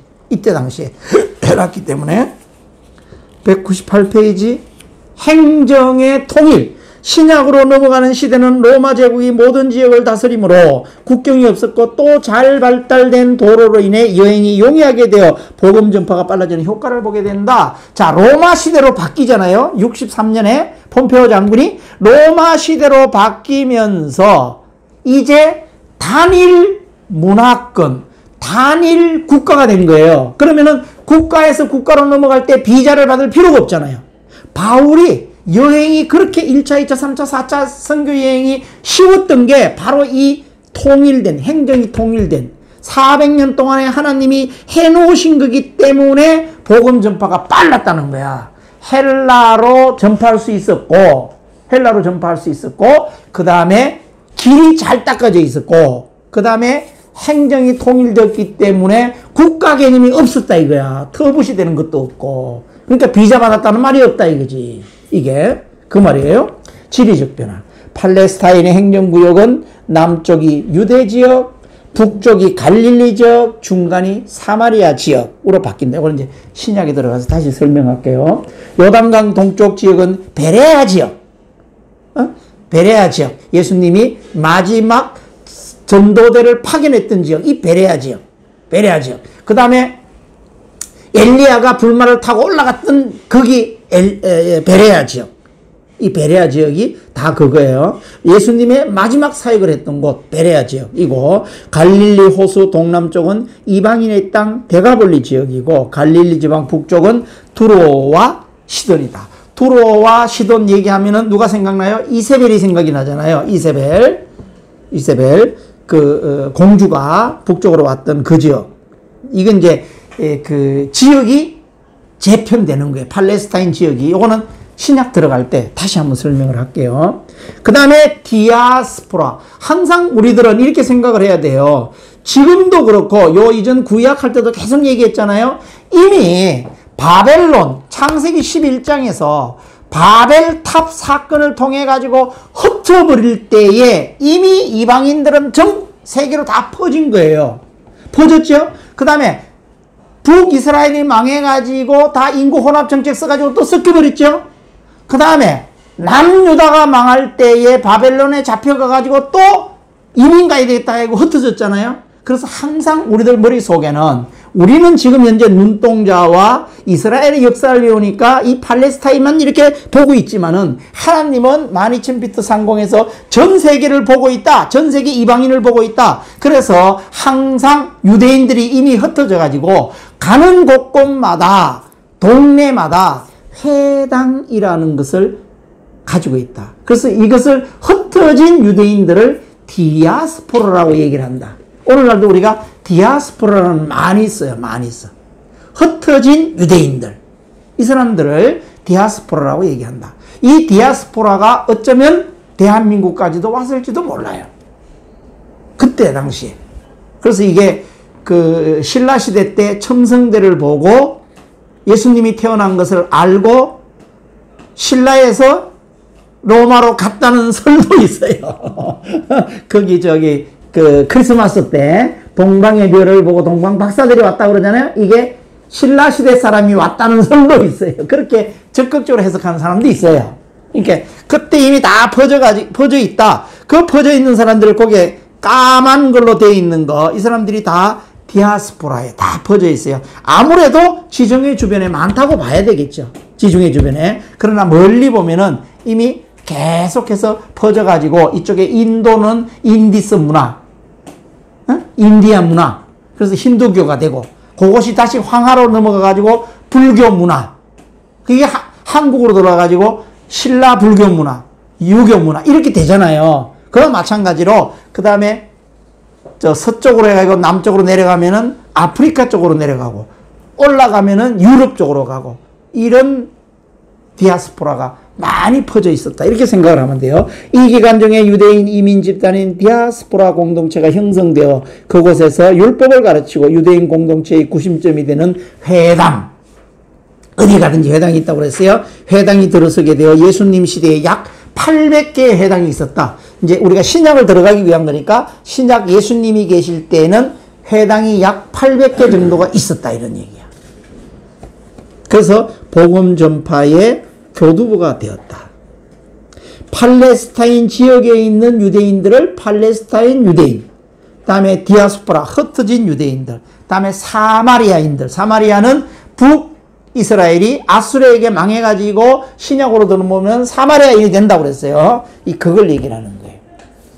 신약, 이제 세 가지, 세계사적 변화, 지리적 변화, 사회적 변화, 세 가지, 정치적 변화, 세계사적 변화, 정치적 변화, 사회적 변화 세 가지를 봤어요. 팔레스타인을 중심으로 해서. 이제 드디어 뭐가 등장하느냐? 헤롯 왕이 등장하는데 요거 잘 이해를 해야지 신약 성경에서 헷갈리지가 않아요. 그래서 오늘 굉장히 중요한 거 배웁니다. 여기서 배워요. 자, 봐요. 헤롯 왕가를 먼저 봐야 돼. 헤롯 왕가. 헤롯 왕가에 헤롯 대왕이 아까 잠깐 소개를 했는데 헤롯 대왕 에돔 족속 중에서 자기 아버지 헤롯 안티파트가 집정관이 돼가지고 로마로부터 뭔가 잘 얻어내가지고 헤롯 대왕이 뒷거래를 해서 유대를 다스리는 팔레스타인을 다스리는 왕이라는 직책을 로마로부터 받게 됩니다. 로마의 속국인데 이 사람이 헤롯 대왕이에요. 헤롯 1세. 여기 보면은 그레이트 헤롯이라고 되어 있잖아요. 이게 예수님이 태어날 때 왕은 헤롯 대왕이고 예수님을 2살 이래로 다 죽이라고 얘기했던 왕이 요 헤롯 대왕이에요. 헤롯 대왕. 그러니까 요 헤롯 대왕이 굉장히 중요한데 신약의 사복음서를 보려고 그러면은 요 헤롯 대왕이 죽고 헤롯 대왕이 일찍 죽어요. 예수님이 태어난 해를 아는 게 뭐냐면 이 헤롯 대왕이 죽은 해를 예수님이 태어난 해로 알기 때문에 헤롯 대왕이 죽고 아들 왕들이 어떻게 분을 통치하느냐. 이게 예수님 시대 때의 왕들의 변화예요. 요거를 헷갈리지 않아야 돼요, 우리가. 그래서 먼저 헤롯 대왕을 본다 이게요. 하스모니안 왕조 4대 때 에돔을 다스리는 안티파스 1세 왕이 친로마 정책으로 유대의 적용을 바치지 않고 반역하여 유대인의 왕이 되는데 이가 헤롯 대왕의 조부가 된다. 헤롯 대왕은 예수님 탄생을 둘러싸고 있는 사건에 등장하는 헤롯이며 동방 박사들의 말에 의해 유대인의 왕이 태어났다는 소식을 듣고 유아 살해 명령 2살 이내로 다 죽이라 라는 명령을 내린 후에 죽었어요. 그가 BC 4년도에 죽었기 때문에 예수님의 탄생도 BC 4년이라고 본다.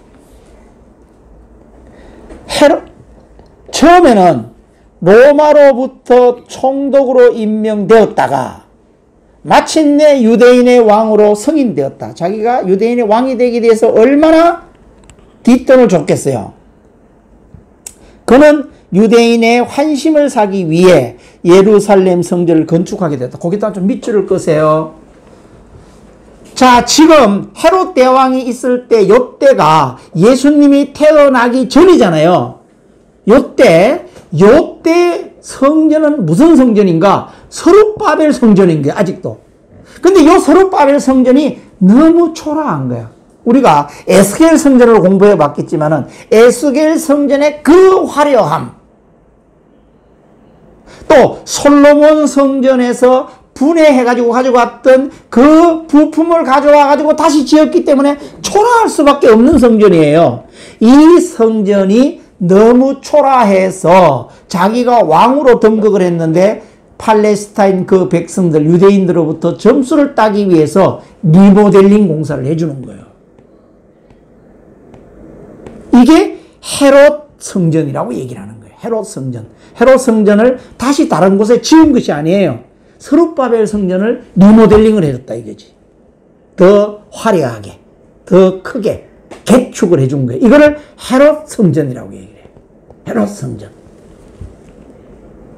헤롯 대왕은 사망 시 세 아들에게, 자, 요게 이제 중요합니다. 헤롯 대왕이 충을 먹어가지고 일찍이 죽었어요. 죽었기 때문에 고로부터 예수님의 나이 2살을 이렇게 해보니까 BC 4년도에 예수님이 태어났을 것이다. 이렇게 지금 보는 거예요. 해석을 그렇게 하는 거예요. 그런데 헤롯 대왕 아들 셋을 어떻게 나누어 주느냐 하면은 헤롯 안티파스라는 왕이 있는데 이제 이게 성경에 나오는 거예요. 여기서부터 헷갈릴까봐 이걸 공부하는 거예요. 헤롯 안티파스가 저 위에 갈릴리와 베레아 동편에게 헤롯 안티파스 왕을 통치하게 분할 통치를 하고, 그 다음에 빌립이라는 왕에게는 갈릴리 동북부 지역을 주는 거예요. 갈릴리 동북부 지역. 그 다음에 이 유다 지역, 예루살렘에 있는 유다 지역은 아켈라오 왕이에요. 아켈라오 왕.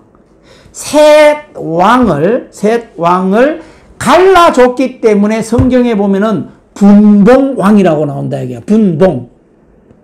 자기들의 우리가 아버지가 돌아가시면 유산을 받잖아요. 분봉 받는다고. 그 받는 왕이 아들 셋을 갈라서 해줬다.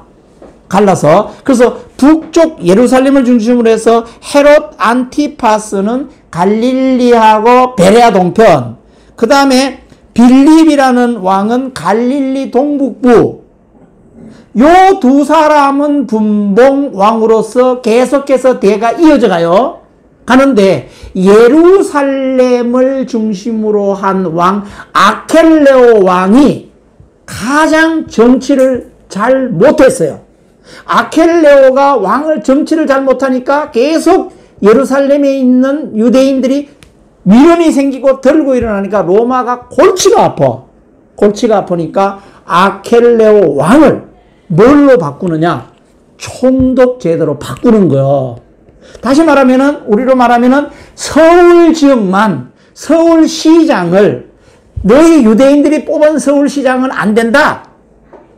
여기는 일본에서 총독을 파견을 하겠다. 이래가지고 총독을 파견해서 온 총독 중에서 5번째 총독이 예수님을 죽인 총독이 되는 거예요. 사도신경에 나오는 그 총독이 5번째 총독인 거예요. 그래서 우리는 뭘 생각해야 되느냐?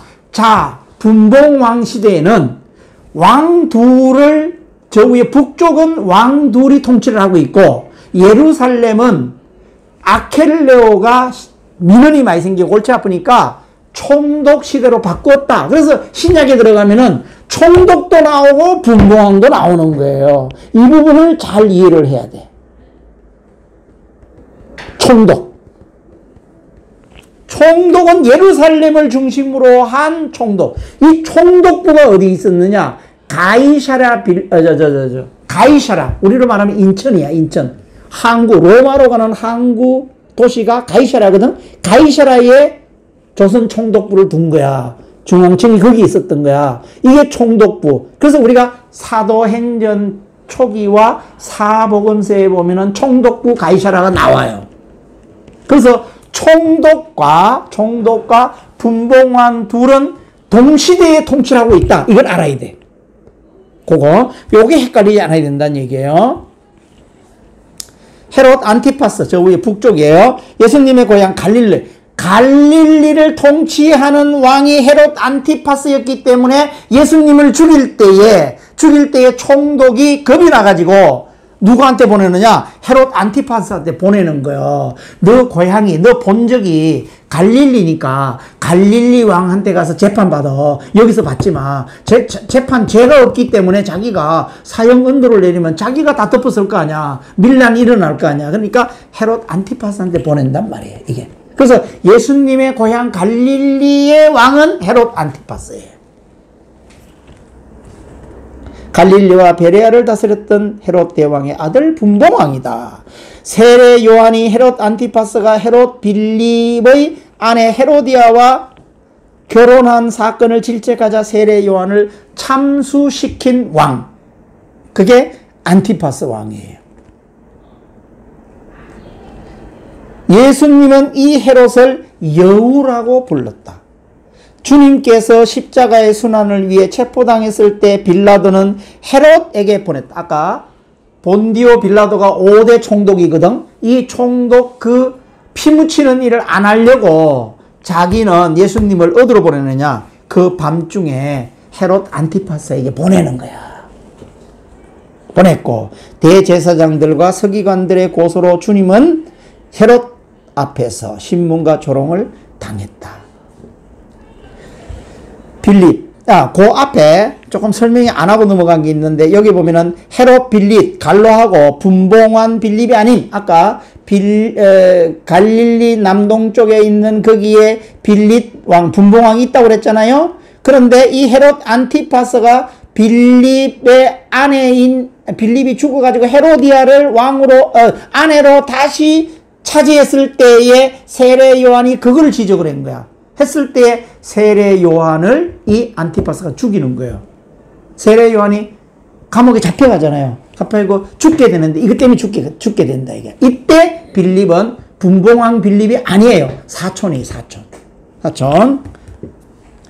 다음에 이제 빌립, 분봉왕 빌립이에요. 이게 갈릴리 동북부 데가볼리 지역 이방인이 사는 곳을 통치했고, 가이사랴 빌립보, 이제 우리가 사복음서에 가면은 예수님이 마지막 갈릴리 사역을 다 끝내고 예루살렘에 죽으러 가기 전에 12제자들을 MT 가는 곳이 있어요. 12제자들을 데리고 MT를 갑니다. 하드 트레이닝 코스로 가는데 거기가 가이사랴 빌립보야. 가이사랴 빌립보라는 그 동네를 관할하는 왕이 빌립 분봉왕이에요. 빌립 안티파스예요. 아켈레오가 가장 무능한 왕이에요. 가장 무능한 왕. 유다 예루살렘과 사마리아와 에돔 지역을 분할받았다. 이 아켈레오가 가장 무능해서 총독으로 대체가 되는 거예요.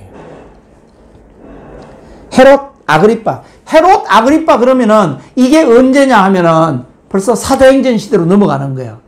에? 이미 대가 바뀌는 거예요. 예수님 시대에서 사도행전 시대, 바울 시대로 바뀌는 거예요. 이게 헤롯 아그리빠예요. 아그리빠. 예수님의 성천 이후 사도행전으로 들어가면서 나타나는 헤롯 왕과 이름이다. 헤롯 대왕의 형. 그러니까 헤롯 가문의 사촌이야. 지금 이 분봉왕 계열이 아니야. 파사엘의 가문으로 아리스토블루스의 아들이다. 아그리빠 1세는 야고보를 칼로 죽이고 베드로를 옥에 가두었다. 결국 충이 먹어 죽은 헤롯 왕이다. 이 헤롯 아그리빠는 사촌간이에요. 사촌간. 그러나 사도행전 시대 때에 등장한다 이 말이에요. 199페이지. 아그리빠 2세예요. 헤롯 아그리빠 1세의 아들이고 유대 총독이 벨릭스 후임으로, 이제 총독 시대가 예수님 시대 때에 5개 총독 나오고 사도행전 시대 때 가면 2개의 총독이 나오는데 벨릭스 총독과 베스도 총독이 나와요. 바울이 재판받을 때는 이 벨릭스와 베스도 총독 시대예요. 총독 시대. 벨릭스 후임으로 베스도가 부임하자 축하하기 위해 가이사랴에 왔을 때에, 이 아그리빠 2세가 왔을 때에 바울의 개인 구원 간증을 아그리빠 2세 왕 앞에서 한다. 사도행전 25장, 26장 거기 가면은 바울이 간증하는 게 나와요. 이때 왕이 아그리빠 2세다 이 말이에요. 그래서 아그리빠라는 얘기가 나오면은 사도행전 시대 때 왕이고, 그 왕들은 이 사복음서에 나오는 이 왕, 분봉왕들과 사촌이에요. 이 할아버지가 틀린다 이 말이에요. 그거 분리를 해야 됩니다. 그 왕 가계도 한번 봐요. 가계도. 안티파트 다음에 대헤롯. 대헤롯이 아까 헤롯 대왕을 얘기하는 거예요. 거기에 아들들이 쭉 이렇게 돼 있어요. 이렇게. 자, 이렇게 돼 있는데 오른쪽 봐요. 통치지요.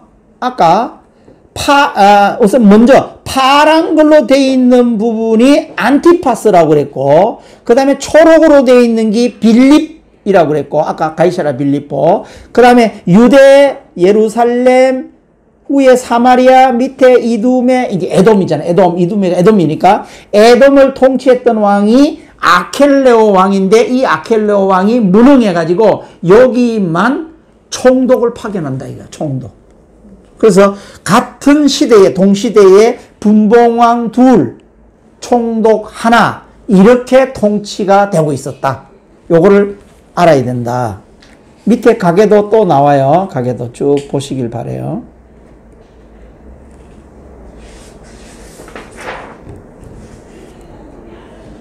그래서 봐요.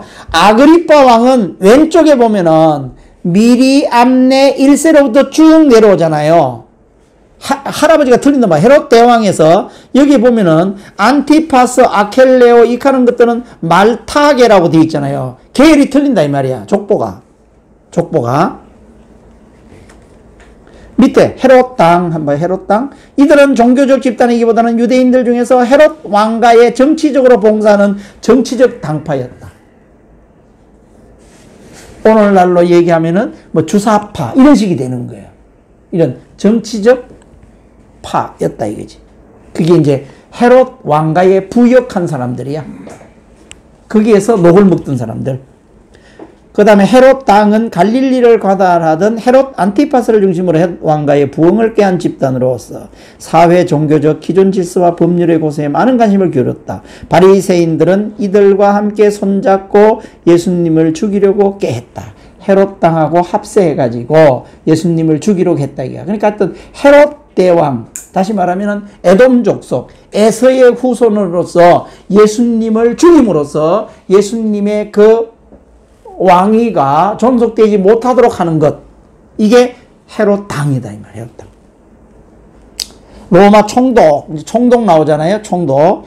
갈릴리 예루살렘 지역의 분봉왕인 아켈레오가 로마의 유화 정책에 반하는 가혹한 통치로 폭동이 일어나고 민심을 잃자 가이사는 아켈레오를 로마로 소환하여 갈리아 프랑스로 추방을 했대.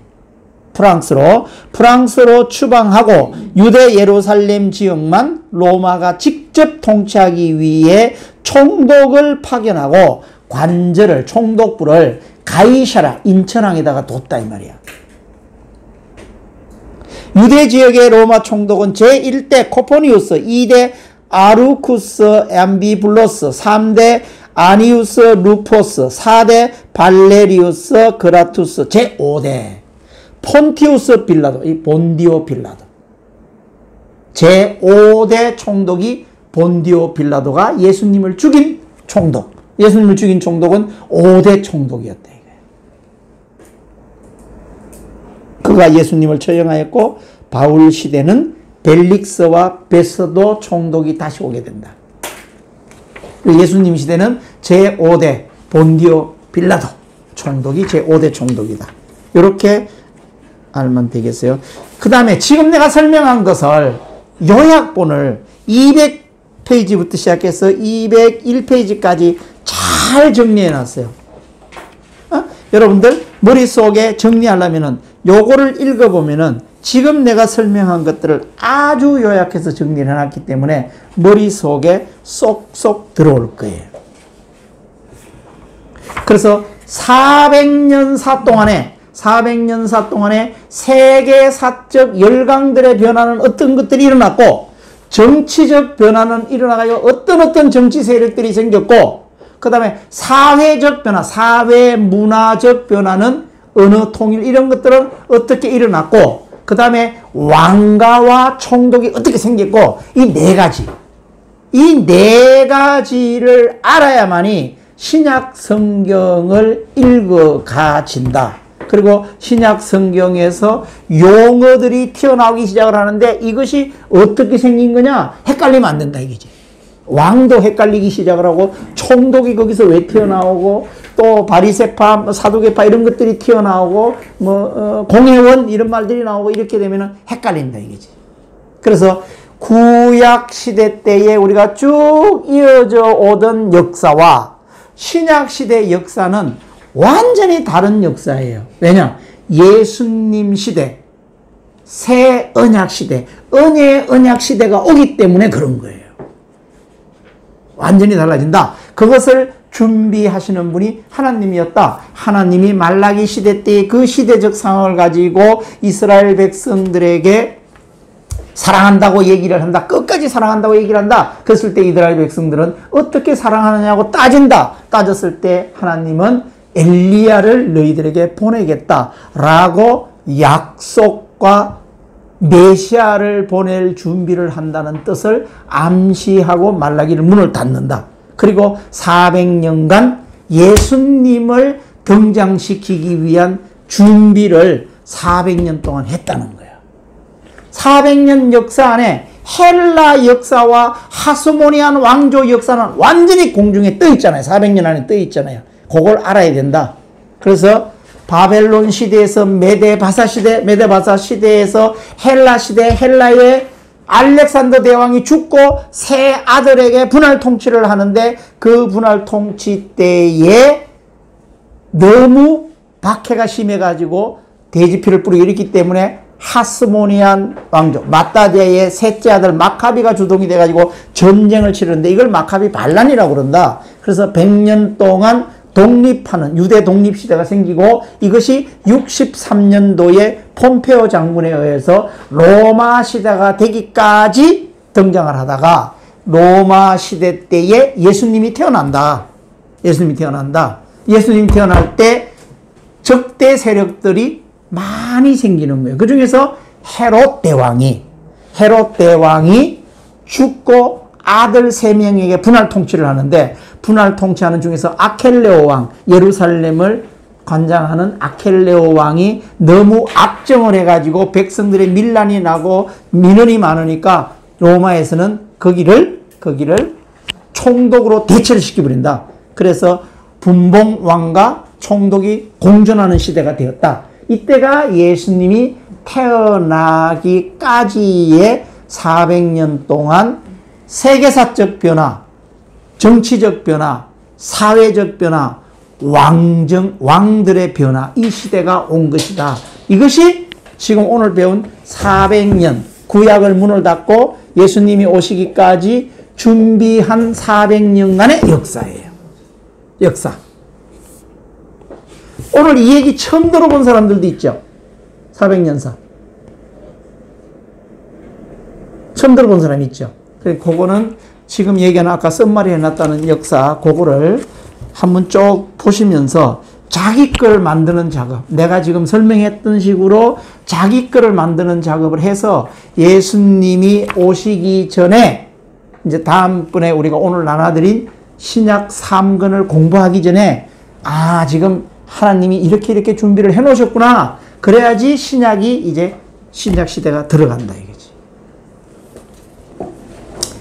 신약 시대 제3권은 페이지가 앞에 2권은 200페이지예요. 구약은. 그래서 합 400페이지를 2권으로 나눴고 요것은 300페이지예요. 292페이지예요. 요거는 세 개의 구조예요. 하나는 예수님에 대해서 사복음서와 예수님의 생애를 정리해 놨어요. 하나. 두 번째는 바울의 생애예요. 바울의 생애는 사도행전과 13권의 바울 서신.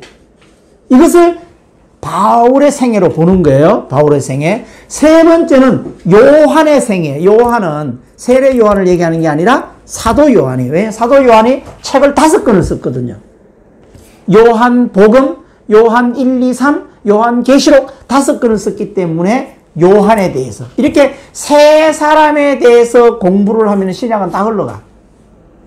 다 흘러가는데 바울 사도행전을 공부하면서 1차, 2차, 3차, 4차 선교 여행 중에 바울이 서신서를 쓰기 때문에 13권이 어떤 동네별로 들어가 있는지 요게 정리하는데 조금 머리가 복잡해요. 우리가 분열왕국 때 선지서 들어간 거와 똑같은 원리로 잘 정리해서 얘기를 할 거예요. 그러니까 예수님의 생애, 바울의 생애, 요한의 생애 이렇게 얘기하면 신약이 끝납니다. 아시겠죠? 그렇게 해서 신약을 마무리할 수 있도록 하겠어요. 그러니까 구약이 지금은 우리가 구약 39권이 이렇게 펼쳐져야 돼. 자기. 그래서 구약 쭉 파노라마처럼 보고 말라기에서 430년 됐는데 예수님이 이스라엘 백성들에게 하나님이 뭐라고 얘기하고 문을 닫는가? 라는 것을 하고 400년 동안 어떤 준비를 하셨는가? 그리고 난 다음에 이제 드디어 예수님이 등장을 한다. 이렇게 얘기를 하시면 돼요. 그래서 예수님 자체가 복음인 거예요. 그 다음에 바울은 복음을 전파하는 사역이에요. 교회 시대, 성령 시대. 그 다음에 요한은 계시록을 통해 가지고 미래 거를 보여주는 거예요. 이게 신약 시대예요. 신약 시대. 그러나 신약 시대가 훨씬 어렵습니다. 굉장히 어렵습니다. 어려워요. 그래서 신약을 공부할 수 있도록 이렇게 하겠습니다.